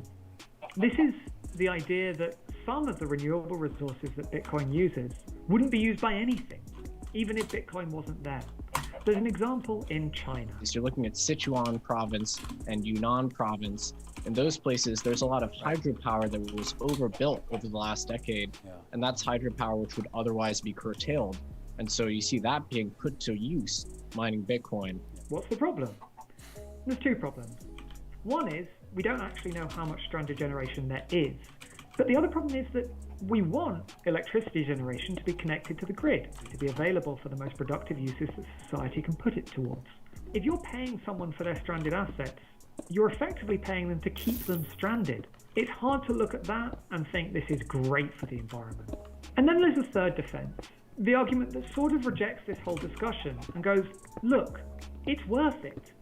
And that we shouldn't be talking about Bitcoin wasting electricity at all. After all, lots of things use lots of electricity, but we don't talk about it as wasting in the same way. We accept that people can use electricity for leisure time, people can use electricity for business. Bitcoin is a new transformative digital asset, and we have to support that. And the problem is, because there is fundamentally a scale mismatch here. Bitcoin doesn't just use electricity. Bitcoin uses about 0.1% of all of the electricity in the world. And it does this for a novel financial system that handles about 7 transactions a second. Just Visa alone. One bank card provider will Oh wait, here's the information I wanted. 1,000 times more than 7 transactions a second.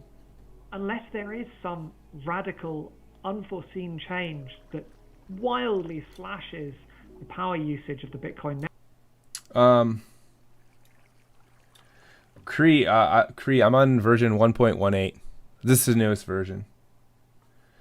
The video is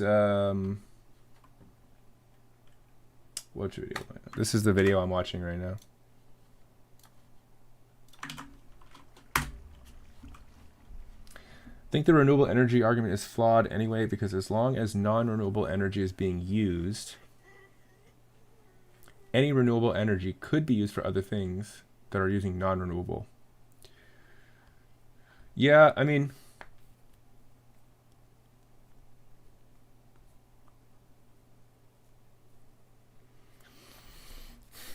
So I guess the question is like, obviously by mining for Bitcoin, I have not seen any amethyst caves yet. I just started playing on it, this week. So I'm just diving into it. So there's a lot that I haven't seen yet. I haven't really had much time to explore. So I guess you could say that Bitcoin mining is basically generating a lot of energy use. And so we're going to have to expand our energy production to accommodate that, I guess, at a certain point. And so, I don't know.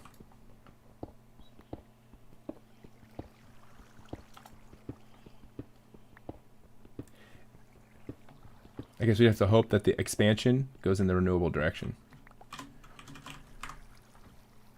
Network, or results in an unprecedented increase in the efficiency of that network to process transactions, I can't see it being the future of a sustainable financial system. Okay, so let's take a peek at a different video that may be... I'm just going to look at a couple of videos here that pop up for me.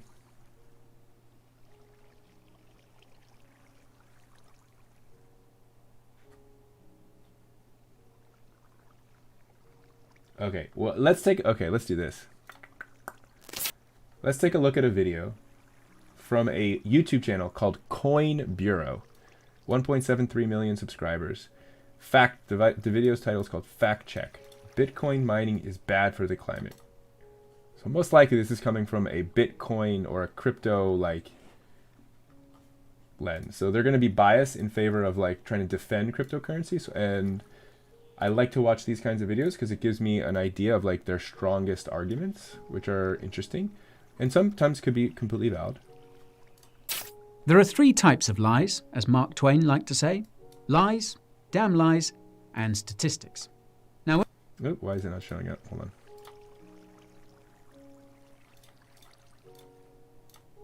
There we go. when it comes to the effects of cryptocurrency on the climate, there has been no shortage of statistics. Bitcoin mining uses more electricity than a small country. Bitcoin mining will cause global temperatures to rise by 2 degrees. A single Bitcoin transaction uses more electricity than 24 American homes in a day. If everyone started using Bitcoin, its network would consume more power than the world has to offer. Now, these are just a few of the talking points you've heard from the likes of Bill Gates, Bill Maher, and most major news outlets in recent months. Ironically, it seems that none of these This parties video took came the out time in to May of fact-check this year, this so it's information. pretty new. That's why today I'm going to give you the facts beyond these misleading statistics and explain why cryptocurrency is actually good for the climate. Wait, why cryptocurrency is good for the climate? Ooh. I'll have to stop you right there because there is a disclaimer I need to share. I am completely biased in advisor. favor of Bitcoin. Educational or crypto. content is what I do, so anything you decide to do with your dough is on you. If this is your first Coin Bureau clip, my name is Guy and crypto knowledge is what I spit. My mission is to bring you the highest quality crypto content that I can envision. Crypto news, crypto reviews, crypto market moves, and I'm crypto intrigued by tools are his just a few proposition of the that it's annals good for the you'll find environment. I'm on this curious. channel. If you're crypto, So this is a really good just general rule of thumb. Like if there's a subject that you actually want to understand and like know, it's a really good idea to watch or read or listen to something coming from like the far extreme opposite source or perspective than you might have. And like watch it or listen to it with as like objective a viewpoint as possible. Oh yeah, I'm over here. Because it'll give you an idea of like the extreme sides of something. And usually most of the time the answer is somewhere in the middle.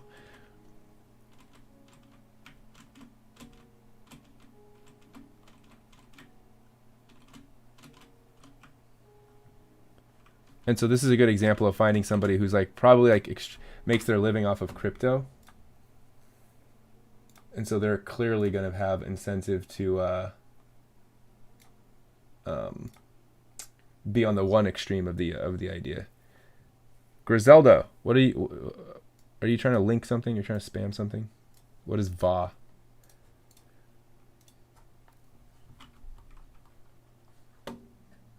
Okay, so clearly this is a person whose channel is entirely devoted to crypto news and tips and tricks for cryptocurrency. So let's see what the strongest like steel version of the argument in favor of crypto in the environment is.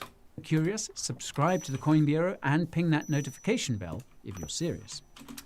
If you're wondering what's next, you can use the timestamps in the video timeline and the description using the summarized text. Probably climb over that. Feel free to skip around if that's what you want to do. Just remember that watch time plays a big factor in video rankings on YouTube. Assuming you're not enraged, let me tell you about the role crypto really plays in climate change. You can have renewable energy in Understand Minecraft. where You can all use these dripstone and crypto water climate cultures to farm concerns are lava. coming Oh, from, nice. you need to understand Is that how new to crypto 1.18? mining works. Bitcoin, Ethereum, Litecoin, and a few other large cryptocurrencies use a proof-of-work consensus mechanism. That's cool. In simple terms, a consensus mechanism is the process used by multiple entities to reach an agreement about a fact. As a simple example, let's say you're hanging out with 8 of your friends and you're deciding whether to go to the movies or to the beach. The consensus mechanism for that decision could be a simple majority vote, or it could be that all of you must vote to do the same activity. Cryptocurrency works the same way, except instead of a group of friends deciding what to do for fun, it's a group of computers spread around the world deciding which cryptocurrency transactions are valid. Rather than confirm one transaction at a time, cryptocurrency networks group multiple transactions into a single block. Each block contains a record of the previous block, hence the term blockchain. For blockchains like Bitcoins, the reward for producing a block filled with Bitcoin transactions is a small amount of BTC, the digital currency transacted on the Bitcoin network. This BTC, along with transaction fees, I'm making acts this thing as too an big. economic incentive to Whatever. attract more computers around the world to join the Bitcoin network and process transactions, which makes it larger and more secure. Bitcoin is technically the most secure payment network in the world, and it has the added benefit of not being controlled by anyone, since all its operations are determined by computer code. Rather than a simple majority vote, the proof-of-work consensus mechanism determines which computer on the Bitcoin network gets to process a block of Bitcoin transactions and earn BTC. The computer that does this is the first one to solve a complex equation. The more powerful the computer, the higher the chance it has of being the first to solve this equation and produce a Bitcoin block. Proof of work exists to prevent bad actors from manipulating the Bitcoin network, because they would have to spend billions of dollars on powerful computers if they wanted to produce bad Bitcoin blocks. Proof of work is essentially meant to simulate real-world resource mining in a digital way, hence why cryptocurrency is mined by specialist computers called miners. There are over 1 million Renewable Bitcoin clay will miners be added to the around next world, update. and that's in Renewable addition to the clay. millions of miners processing transactions for other proof-of-stake cryptocurrency networks like Ethereum and Litecoin. All this cryptocurrency mining is using a lot of energy, and this has many people concerned about the effect cryptocurrency mining could be having on the climate. Although concerns about crypto's effect on the climate have This been video around that I'm since currently Bitcoin watching, began no, back in I'm like 2009, a fifth. I'm like 5 minutes into a 20-minute video, like a fourth. This video is this is a different video though than the one I first started with. This is like a sort of like Steelman version. It wasn't of the until crypto 2017 argument. crypto market boom that these concerns started to make the news. Many of the headlines we see today are almost identical to the ones we saw back then, and most of the statistics cited by today's and yesterday's crypto climate critics all come from a single source. The source in question is an academic article published in 2018 to Nature's Climate Change Journal. Wait, 2018 to okay, so I don't know this article. I have not stumbled across this article that he's referencing in my research so far. And this is from 2018. The sources that I've been using are all from like 2020. Let's see what he says. As the title suggests, it argues that emissions from Bitcoin mining alone could increase the global temperature by 2 degrees. Now, as far as I understand, this 2-degree level is significant because it's the temperature at which climate experts believe most of the planet's coastal cities and shorelines would start to see serious flooding. Staying below this 2-degree level is the goal of the Paris Climate Accord, and we're currently sitting at about 1.4 degrees above pre-industrial temperatures, which is the benchmark climate experts are using. No, I'm not. When you consider Bitcoin's No. I'm just doing research because I'm going to make a lesson or a lecture or a video on cryptocurrency mining's impact on the environment. So I'm just doing research. By the way, in order to like mine Bitcoin at this point, you have to have, like, my guess is you have to spend like hundreds of thousands of startup dollars to make a computer rig small powerful enough to solve the equations in time. The numbers from this frequently cited article don't seem to add up, and that's because they don't. The authors of the article argue that it would take 30 to 60 years for Bitcoin mining emissions to change global temperatures, and this timeline includes a series of seriously faulty assumptions about Bitcoin. For starters, the authors assumed that the exponential adoption of Bitcoin that was happening in the peak of the 2017 bull run would continue indefinitely until BTC became the world's go-to currency. What's up, Nylon Panda? How are you? The Bitcoin network would be processing nearly 1 billion transactions per day, which is literally impossible given that Bitcoin can Any only questions process about a few anything? 100,000 Let me know. transactions per day. Just hanging out Most for another importantly, few they minutes. assumed that the energy required to process each of these individual transactions would be the same as producing an entire Bitcoin block. However, each Bitcoin block contains multiple transactions, not just one, and the maximum number of transactions you can fit into a Bitcoin block is somewhere around 3,000. Okay, As you might have guessed, this growth... So this argument basically is literally like they don't understand the way cryptocurrency works, and so they overestimated the energy use. So this is sort of like attacking the foundation of the calculation of energy consumption. So this is getting into deep technical stuff that I don't have the expertise to understand. So it's totally possible that what he's saying is true. It's also possible what he's saying is not true. And it's also possible that what he's saying is true, but the implications of what he's saying are not really that important for the overall argument. There's a lot of different ways this could go. So I think I'm going to take this, I'm going to assume that what he's saying is true for now and sort of see how it works. Illy, the person that's hosting the server, it's called Apex Hosting. It's like a third-party server hosting site or service.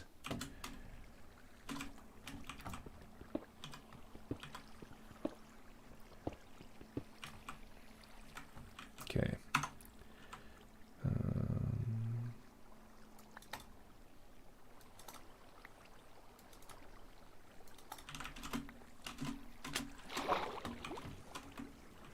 Oh my gosh.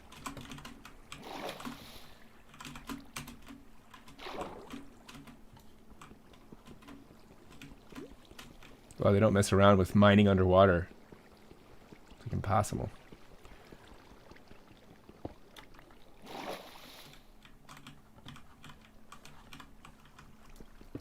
Technically, someone could join a mining pool, which will award a percentage of the Bitcoin it gets based on the work. Oh, I see. Interesting. Yeah, so basically that could make sense. So if you get like, you could get a bunch of people together.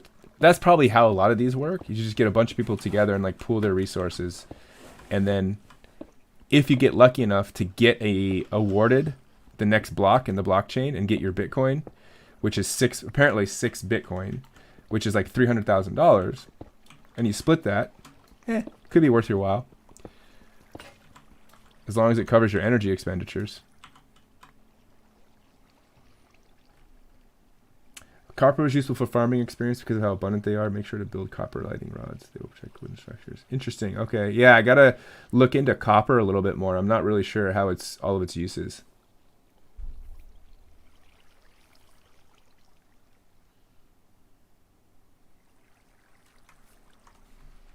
Gross miscalculation is behind statistics like 1 Bitcoin transaction uses more energy than 750,000 Visa swipes. This is false, and also a false equivalency, because there is much more to a Visa transaction than a single swipe. Visa transactions require a massive infrastructure of banks, merchants, and middlemen that all use energy. I digress. The authors of this popular article assume that Bitcoin miners are using fossil fuels as their primary energy source, which couldn't be further from the truth. Oh, well, that is Now, true. I'll return to that in a moment. Well, hold on a second. Based off Not our only research, that, that is but definitely the authors true. assume So the I don't know total what he's energy going on output about. of the planet will triple in the next few decades, while the hardware used to mine cryptocurrencies will not improve at all. The fact of the matter is that cryptocurrency mining equipment has become more energy efficient, and this is because there is a massive incentive for miners to invest in this sort of energy-saving technology. This is also overlooked by the authors of the article, who didn't realize that the amount of energy they assume Bitcoin mining will require in the future would make it unprofitable to do so. This is because Bitcoin miners would spend more on energy than they earn from the BTC and transaction fees they get from each block they mine. These are just a few of the counterpoints from a TEDx talk by energy economist and climate protection specialist named Lars Dittmann, who published an article debunking the statistics in this frequently cited source. I'll leave it in the video description for you to watch, and I highly recommend doing so. Now that you know where most of these concerning crypto climate statistics are coming from and why they're BS, let me tell you about a few the establishment left out. For starters, I don't have nobody ads. is actually sure how So if you watch it on YouTube, YouTube doesn't do ads, but Twitch just like you don't control, like, so basically when you stream on Twitch, you don't control the ads that run. They run them automatically on your channel. So I am not running those myself. Just FYI. Wouldn't do that to you. Wouldn't do it to you. I can promise you that. in this frequently cited source. I'll leave it in the video description for you to watch, and I highly recommend doing so. Now that you know where most of these concerning crypto climate statistics are coming from and why they're BS, let me tell you about a few the establishment left out. For starters, nobody is actually sure how much energy Bitcoin mining uses, much less cryptocurrency mining in general. The University of Cambridge here in the UK says it could be anywhere between 40 and 440 terawatts per year, which is a pretty large range. 40 to 130. What did this one say? Let me just look at my outline where I have summarized it. We said what? 126 terawatts. 126 terawatt hours is what we got. So that fits into the upper end of that spectrum. Oh no, that fits into the middle of the spectrum. It's a mid estimate. For context, Safe. the Netherlands uses 121 terawatts of energy per year. Argentina uses 300 terawatts, and the United States uses a whopping 4,000 terawatts. Not surprisingly, the claim that Bitcoin mining uses more energy than a small country is based on the assumption that it is using substantially more energy than the estimated minimum. Consider that even with the higher estimation, all the lights, lamps, computers, TVs, and coffee machines in households across the USA are using more electricity than Bitcoin mining when they're idle, i.e. plugged in but not actually on. None of these comparisons are fair either, because Bitcoin mining isn't a kitchen appliance or a country. It's a secure payment infrastructure that makes it possible to store and transfer value without a middleman. BTC is likened to digital gold because of its economic design. So a fairer comparison would be with the energy consumption of gold mining, which uses about 130 terawatts per year. If you were to compare the energy consumption of the Bitcoin mining to that of the current financial system, it is estimated to be less than the power used by physical bank branches in the United States. Note that this doesn't count all the energy from the corporate offices, ATMs, servers, secure vehicles, and the massive regulatory infrastructure that's built around legacy finance. I'm sure the Fed's money printer has also been using a fair amount of energy these days too. All this infrastructure isn't required for cryptocurrency. So the argument he's making here is like,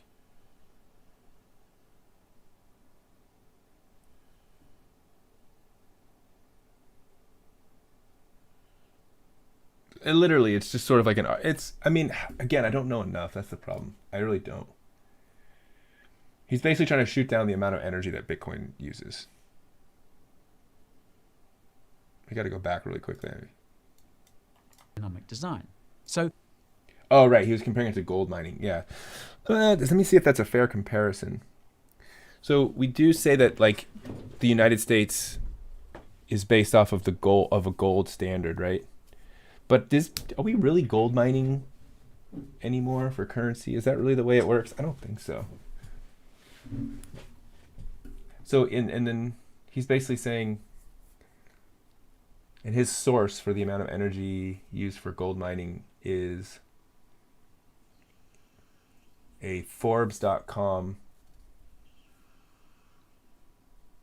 Okay, one thing that I will say that I think this is not what I would call very good is what he has on his video here is he basically has a screenshot of a Google search where he typed in how much energy does gold mining take, and all he did was screenshot. He didn't even click on the article. He just screenshotted the Google summary of the article from a Forbes article. Now, I'm not saying it's wrong. It's just like, I mean, you could do a little more research than just like a Google. a fairer comparison would be with the energy consumption of gold mining, which uses about 130 terawatts per year. Yeah, but here's the thing. We don't use gold mining anymore as like actually like mining for our currency. Like gold mining is, I don't think, unless I'm completely wrong. Like,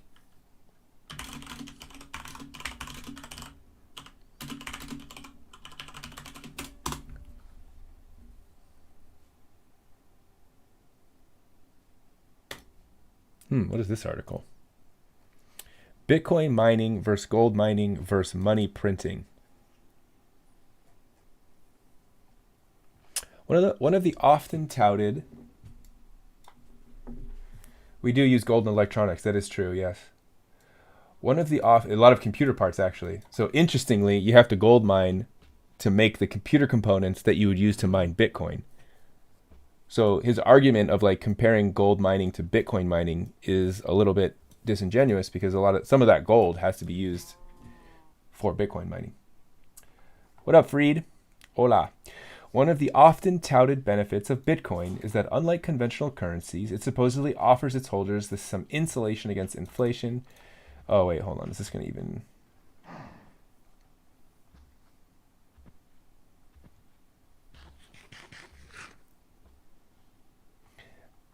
This is an interesting thing about Bitcoin is that it's deflationary. So the number of Bitcoin in circulation is tending towards a maximum that will never increase. So the other thing about Bitcoin mining is there's only a certain amount of Bitcoins that can be mined. There's a finite amount. So there will come a point where the equations become so complicated. I think this is the way it works. The equations that you have to solve to get awarded a new block or a new award becomes like so difficult that it becomes impossible essentially.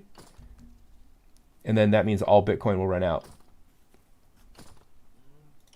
As of today, 89% of all Bitcoin that will ever exist have been mined. 89%.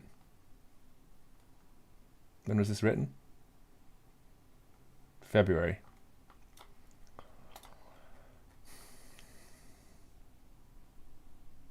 Am I friends with Miss Lerner? Yeah. Miss Lerner and I are we're friendly. I mean, I wouldn't say that we are like close friends that hang out all the time, but we definitely hang out from time to time. We chat it up. Gold mining. I wanted to understand gold mining to make a better comparison.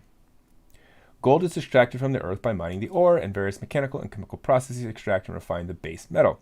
At every stage in the gold production process, difficulties exist that contribute to its relative scarcity and innate value. According to the World Gold Council, fewer than 0.1% of gold deposits are detected in the world will lead to productive gold mine. The cost and complexity of establishing a mine and processing facility are such that fewer than 10% of the global deposits warrant mining and extraction. Building a mine takes years to complete once a suitable site is found. In short, gold mining is costly, complex, and time-consuming from the very beginning. That said, it's also important to note that in the 102 years from 1912 to 2004, annual gold production increased from 705 metric tons a year to 2,160 as a result of technological advances in the mining and processing. Its relative scarcity then may be as much a result of commitments and agreements to limit the supply within the industry as it is a result of the scarcity in Earth crust.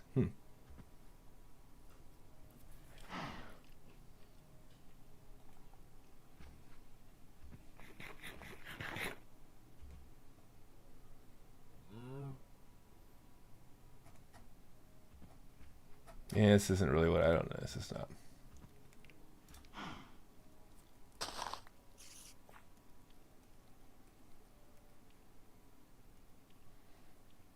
Yeah, well, I don't think anyone is really recommending Bitcoin mining too much, unless you have like a lot of money and you want to like really go for it. But like from an individual perspective, Bitcoin mining is not so great. The idea is that Bitcoin will switch to getting rewards for transactional costs. Right, because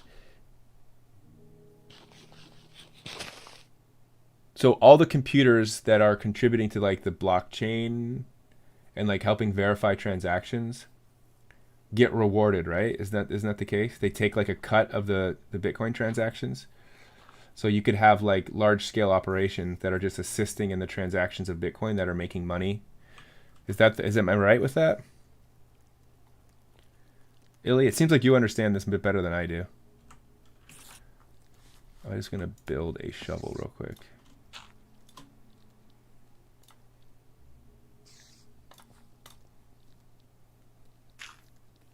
Wait, where did my sticks go?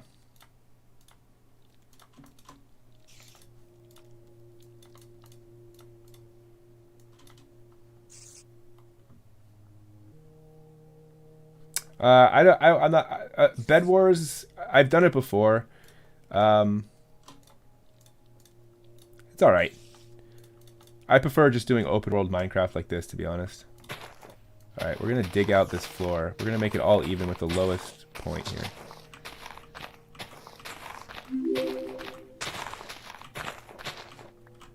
Thanks for the follow.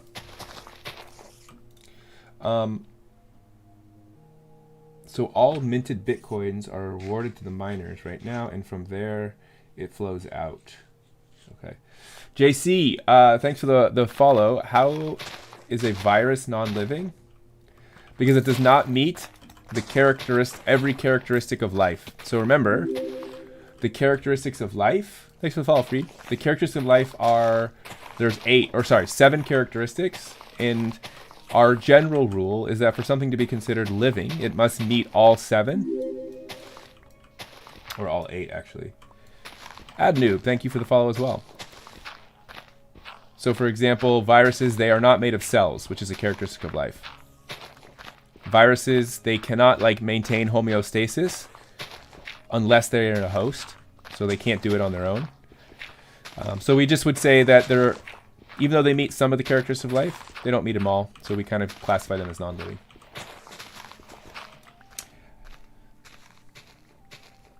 So as coins are minted,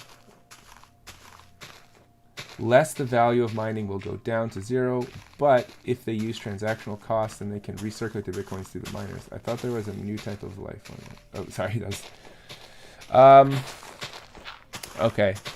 I guess I kind of understand that.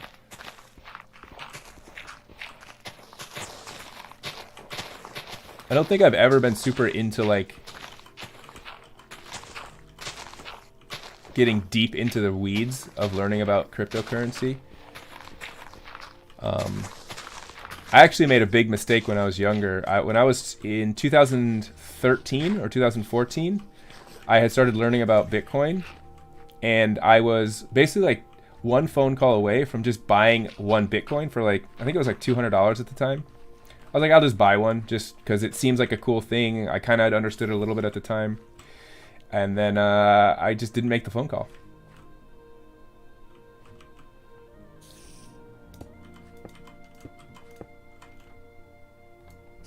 I try not to, I don't really care too much because it's kind of like a what if. Anything that in life that's like a, well, what if is usually not worth thinking about.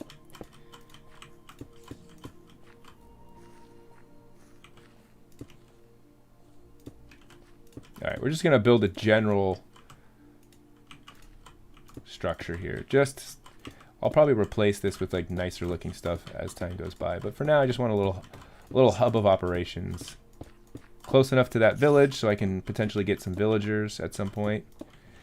And start a little mining operation. We got to find diamond. So what I want to do is actually get myself started here with a full-on diamond mine. Although it is already after 9, so I don't know how much time I'll have to do that. Let's finish this video though. If you were to compare the energy consumption of the Bitcoin mining to that of the current financial system, it is estimated to be less than the power used by physical bank branches in the United States. Okay, so that is one thing I do have to research, is how does Bitcoin mining compare to the current financial system in terms of energy use? My guess is that, of course, the current financial system is going to use way more, but that's because it's way larger scale, right? I mean, the current financial system is, the standard. It's what everyone's using. So, of course, it's going to be more. Question is, on a value-to-value basis, which is more effective? That would be the argument there. Note that this doesn't I don't count ban all the people energy from unless they do corporate something to offices, warrant the ban, ATMs, 80. servers, secure vehicles, and the massive regulatory infrastructure that's built around legacy finance. I'm sure the Fed's money printer has also been using a fair amount of energy these days too. All this infrastructure isn't required for cryptocurrency, and all the rules and regulations are built into the code itself. When you compare apples to apples, cryptocurrency offers the most energy-efficient financial system in the world. And Okay, so that's the claim right there that needs to be researched. This person is making that claim based off their information. I don't know enough about the technical side of his evidence, right? So if we're talking like a CER, right, his claim is cryptocurrency is more cost efficient or energy efficient than any other financial system. That's his claim. His evidence is relatively technical. It's hard for me to understand. So I'll have to do my own kind of research to kind of figure that out. Does much more than finance too.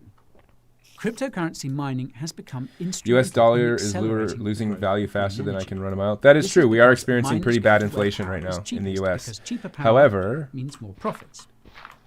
As it so happens, renewable energy sources relatively like wind, solar, to be geothermal, expected and based off of the hydroelectric pandemic. cost So, half as much as coal but we'll see how it or goes. gas. There are just two problems with renewable energy, and these are availability and infrastructure. Geothermal and hydroelectric energy sources provide power around the clock. But Okay, so this is the claim that I think he gets wrong here. Green energy and Bitcoin mining. So he's going to make the claim that Bitcoin mining uses more renewables than non-renewables, which I don't think is true based off my research, but let's see what his is. If someone came into my class and had 89.2 and crying about how their parents are really mad, would you bump their grade up to an A or no? Probably not. I mean, most likely the answer would be no. I wouldn't just bump it up because it doesn't seem fair to other students, right? So, I mean, sure, it might not feel fair to that person, but if you look at it from if you stand back from more of an objective and you look at everybody, if you just make an exception for one student, it seems unfair to the rest. So probably not. they are normally restricted. You have to draw the remote line somewhere, because if geographical regions. you don't, then it's just The a cost continuing of like building cascade a of like, well, hydroelectric what about plant in the middle of nowhere and building the 89.1? What about infrastructure required 89? to What power about the nearest towns or 88.9? Like cities you have to is just not pick a always line and just sort of stand economically by viable, it. especially Typically, that's if the there are route to go. alternatives. However, when you add Bitcoin mining into the mix, these hydroelectric plants are not only able to quickly cover their costs of construction, but they are also able to expand their operations much faster than they otherwise could. Conversely, solar and wind power can be generated almost anywhere, and they are much easier to hook up to existing energy infrastructure. The problem here, of course, is that the wind doesn't always blow and the sun doesn't always shine. When it does, you get an insane amount of energy generation, but a lot of it ends up wasted because it can't be stored. This was the focus of Square's Bitcoin Clean Energy Initiative white paper, which argues that crypto mining can and has optimized the renewable energy economy. Basically, wherever there is excess power that can't be stored, it can be used to mine Bitcoin, and the revenue from those profits can go towards the expansion of green energy operations. As the basic laws of supply and demand dictate, the more of something there is, the cheaper it becomes. More renewable energy suppliers means even cheaper green energy. This attracts even more cryptocurrency miners to renewable energy. Gift creating cards, positive more feedback. like grift cards. This is why Bitcoin miners If are that's what you're primarily using them based for. in China, Norway, Iceland, and parts of Canada. While the University of Cambridge estimates 40% of all Bitcoin miners use All right, I renewable think we're good energy, here. recent just statistics I need more suggest this stone, figure though, could huh? be as high as 70%. This makes Hold on. Bitcoin mining one Wait, of wait, high wait, as wait, wait, wait, wait, what is 70% of this? all 78% of Bitcoin's electricity usage is from renewables.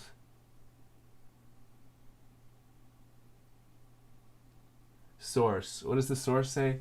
Deutsche Bank Research. Chinese National Energy Agency. Where is this from? Breakdown of global renewables penetration in Bitcoin mining.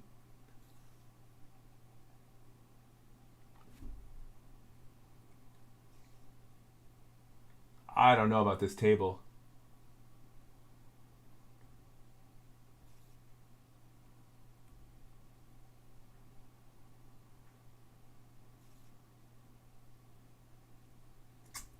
I don't know where you got that information from.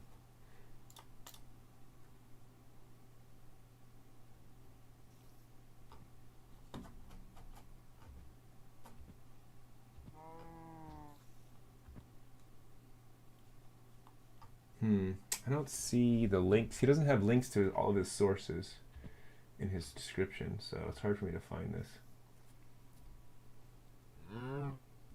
Oh, here it is.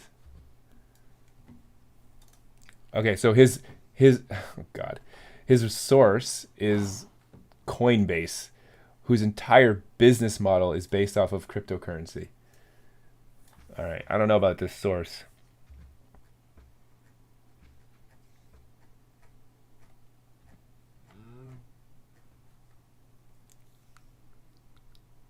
All right. What does this say? A significant portion of Bitcoin mining is powered by renewable energy sources, including wind hydro. The actual number ranges from 20 to more than 70, according to this index. Bro, you just linked me the same exact thing that I've used. This doesn't say anywhere that it's 20 to 70. 4 causes of flood in urban zones. That would be urban sprawl, so the expansion of urban areas into suburbs causes more impervious surfaces to be built, which causes runoff. The impervious surfaces themselves, and you could list like pavement for roads and parking lots, buildings themselves, all of these kinds of things increase flooding and runoff. Lack of proper drainage, so storm drain infrastructure being built poorly or not to scale properly to accommodate heavy storm water. 4 causes of flooding.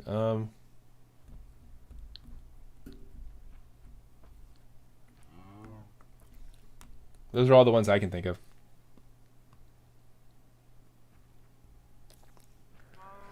So this is the source. Okay, so the claim that he's making here is that 78% of Bitcoin's electricity usage is from renewables, and the source that he's using, ultimately, he's linking the Coinbase, but the Coinbase links to this University of Cambridge study. And I've looked at this.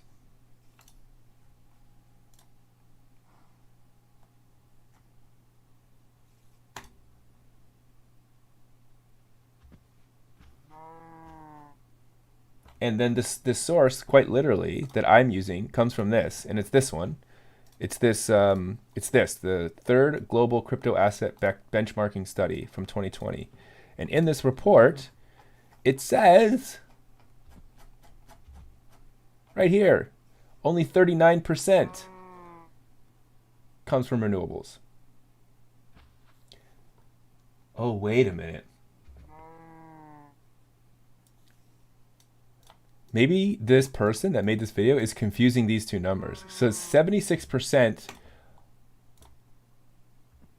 of hashers, of Bitcoin miners, or of crypto miners, use some renewable energy. but the total amount of energy being used from renewables is only 39%. So these are two different numbers. Maybe that's where he messed up, but if he did, that's like a bad mess up. Like that's just a lack of understanding what the number represents.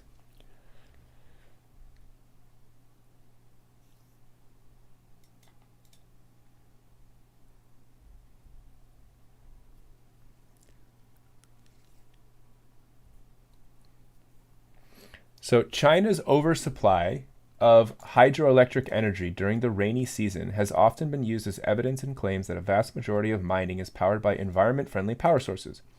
While it is true that the Chinese government's strategy to ensure energy self-sufficiency has led to the development of massive hydropower, the same strategy has driven public interest in the construction of large-scale coal mines. Like hydroelectric power plants, these coal power plants often generate surpluses. It should not come as a surprise, then, that a significant share of hashers in the region equally report using both hydro and coal in their operations. Willy Wonka, is runoff itself a cause? Yes. Yes, the runoff itself is a cause.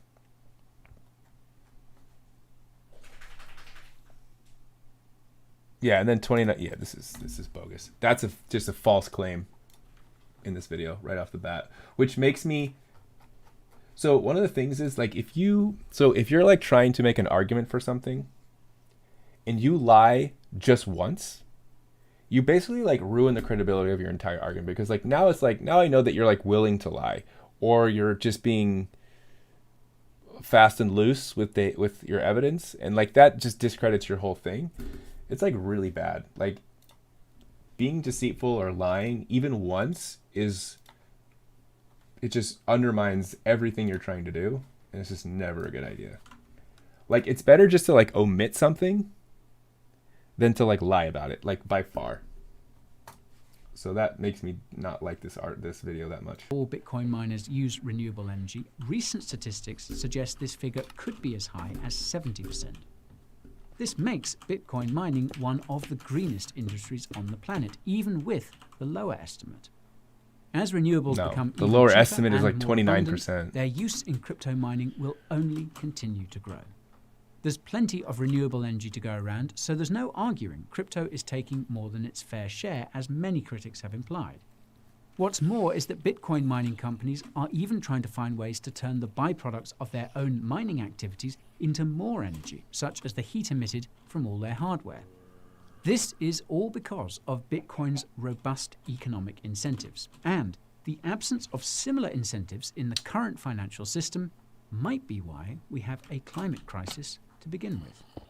If I were to ask you which things have done the most harm to the environment, what would you say? Overpopulation, e-waste, fossil fuels, pesticides, chemical runoff, and land desertification are probably on your list. Maybe even toxic solar panel waste, which will actually be larger than plastic waste by 2050. Or the used wind turbine waste that can't be recycled. Crunker.io. I don't know what that is. I don't have time to play that today. I gotta log off in about 10 minutes anyway. Or a lack thereof. Sorry. Maybe next time. If you catch me on the stream, that the common denominator in the I will world's check it out. environmental woes is actually inflation. I know this sounds a little crazy, but allow me to explain. Put simply, inflation is where money loses its... Characteristics of farm-raised fish. Man,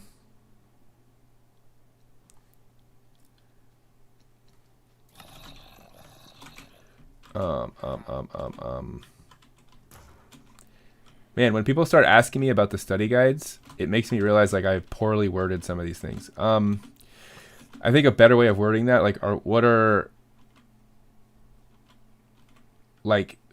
well, okay, actually, you know what? That's not that bad. So I guess what I would say is characteristics. One, low genetic diversity, typically. So they have low biodiversity because a lot of the fish in farm-raised situations are sort of like clones or from very similar genetic backgrounds. I'm going to die here, actually, because it's night and I kind of made a mistake. Can I swim out of this? Oh my god, swim right into that thing.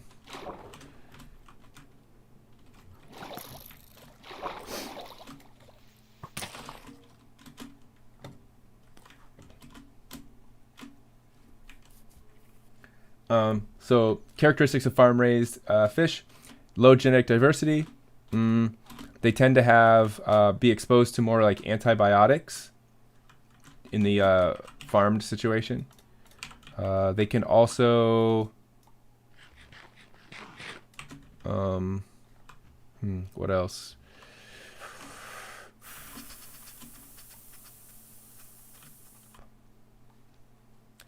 They tend to be the kind of fish that come to maturity fast.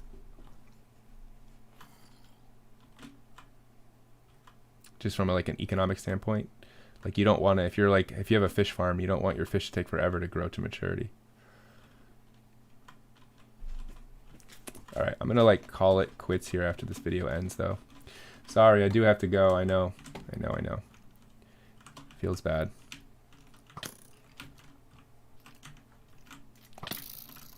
Well, that's a great time. Its value because of an increase in supply. Ever since currencies stopped being backed by gold, most of them have had an annual inflation rate of between 2 to 3% per year. In other words, they've been losing 2 to 3% of their value every year. This is basically because governments have been printing money for decades, and this printing has accelerated over the last year because of the economic effects of the pandemic lockdowns. I can't play the Generally game speaking, Crunker. There are two things you It's can got do. a gun. I You can't can play a save game it, with gun. or you can spend it.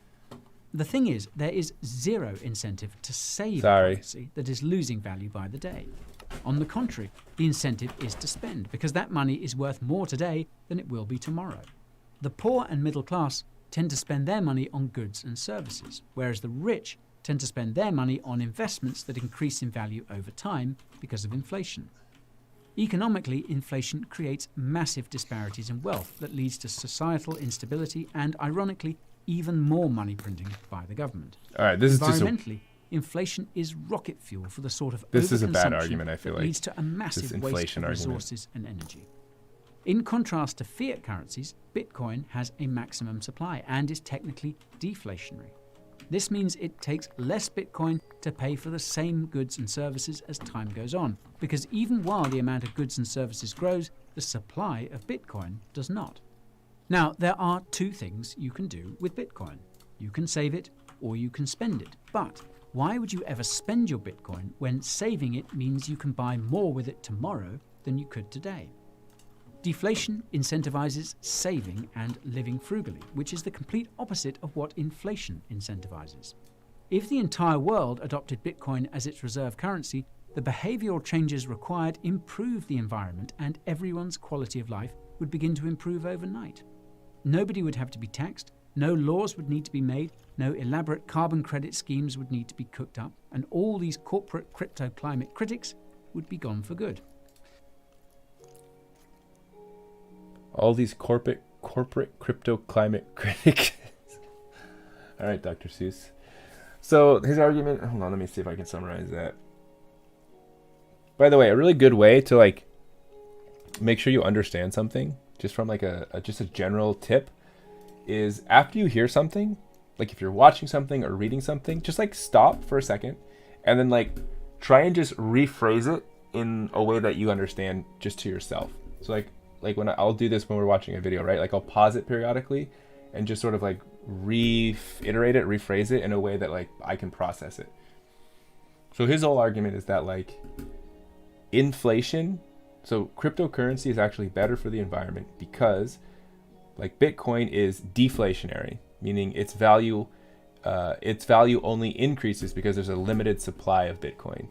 Whereas regular money, over time, it inflates, its value decreases, which means you have to print more money. And so he's saying that the more money you print, the worse for the environment.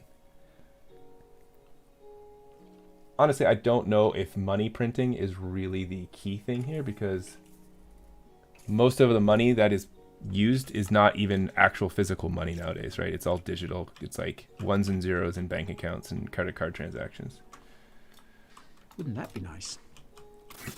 I think it's safe to say that all this crypto climate FUD is nothing more than clickbait. It's easy to forget that the mainstream media is on its last legs and is desperately trying to remain. Okay, that's another red flag. Just another tip here. Anytime you're watching a video or something and they attack the mainstream media, usually I'm not like defending mainstream media, but usually mainstream media is not that bad. Like it's usually better than a lot of like weird alternative medias. So if like somebody's attacking mainstream media, they're trying to discredit the source, right? And that's usually a red flag in my opinion. Relevant in an increasingly decentralized digital age. All right, what am I doing? The only here? thing green about these critics is their recycling of faulty statistics. Ooh, good These one. might have been Burn. enough to convince the newbies and no-coiners, but not this guy. Not me. In all I'm too seriousness, smart, though, mate. I think the criticism I'm of too bloody cryptocurrency smart mining for is them, to be fundamentally honest. due to a lack of understanding. Cryptocurrencies can be hard Sorry, to wrap I your shouldn't head make fun aat of. the Shouldn't conceptual make fun of level, much less He seems to do good. He computational seems to do a level. lot of research. He's The clearly proof of work invested in it. It's consensus just mechanism seems used a by little cryptocurrency bit blockchains like Bitcoin disingenuous. does use a lot of energy. And this is why most new cryptocurrencies use proof of stake, and others like Ethereum are currently transitioning out of proof of work. Even though Bitcoin will probably never switch to proof of stake, this isn't a problem because the energy it consumes is negligible compared to its equivalents. Most Bitcoin miners are already using renewable energy, and at this rate, Bitcoin mining might become the first global industry to become completely carbon neutral. At the same time, Bitcoin mining it is might. making green energy more available to the average person by providing a de facto financial subsidy for all types of renewable energy. I think we will even start to see Bitcoin mining play a role in the expansion of nuclear power, which has only been hindered by the long time it takes to break even with the initial cost of construction. On that note, it seems that financial incentives are about as powerful as nuclear technology. When money is inflationary, it's like a ticking nuclear bomb. When money is deflationary or backed by a deflationary asset, it becomes a source of stability, growth, and sustainability for the entire planet, like nuclear power. This is why Bitcoin is so valuable, and the utilities other cryptocurrencies like Ethereum provide are only starting to be realized. Mark my words, once all this crypto climate stuff becomes obsolete, the corporate elite will find something else to complain about. They seem to like the way things are now, but the mass adoption of this magic internet Where's all money the hay? has I need to make already more begun, bread. and there is nothing they can do or say to stop it. If this video cleared up your crypto climate concerns, give that like button a slap and share this video with your friends so that they can. Alrighty. Bye. I'm taking off. Have a good night, everybody. I will see ya when I see ya.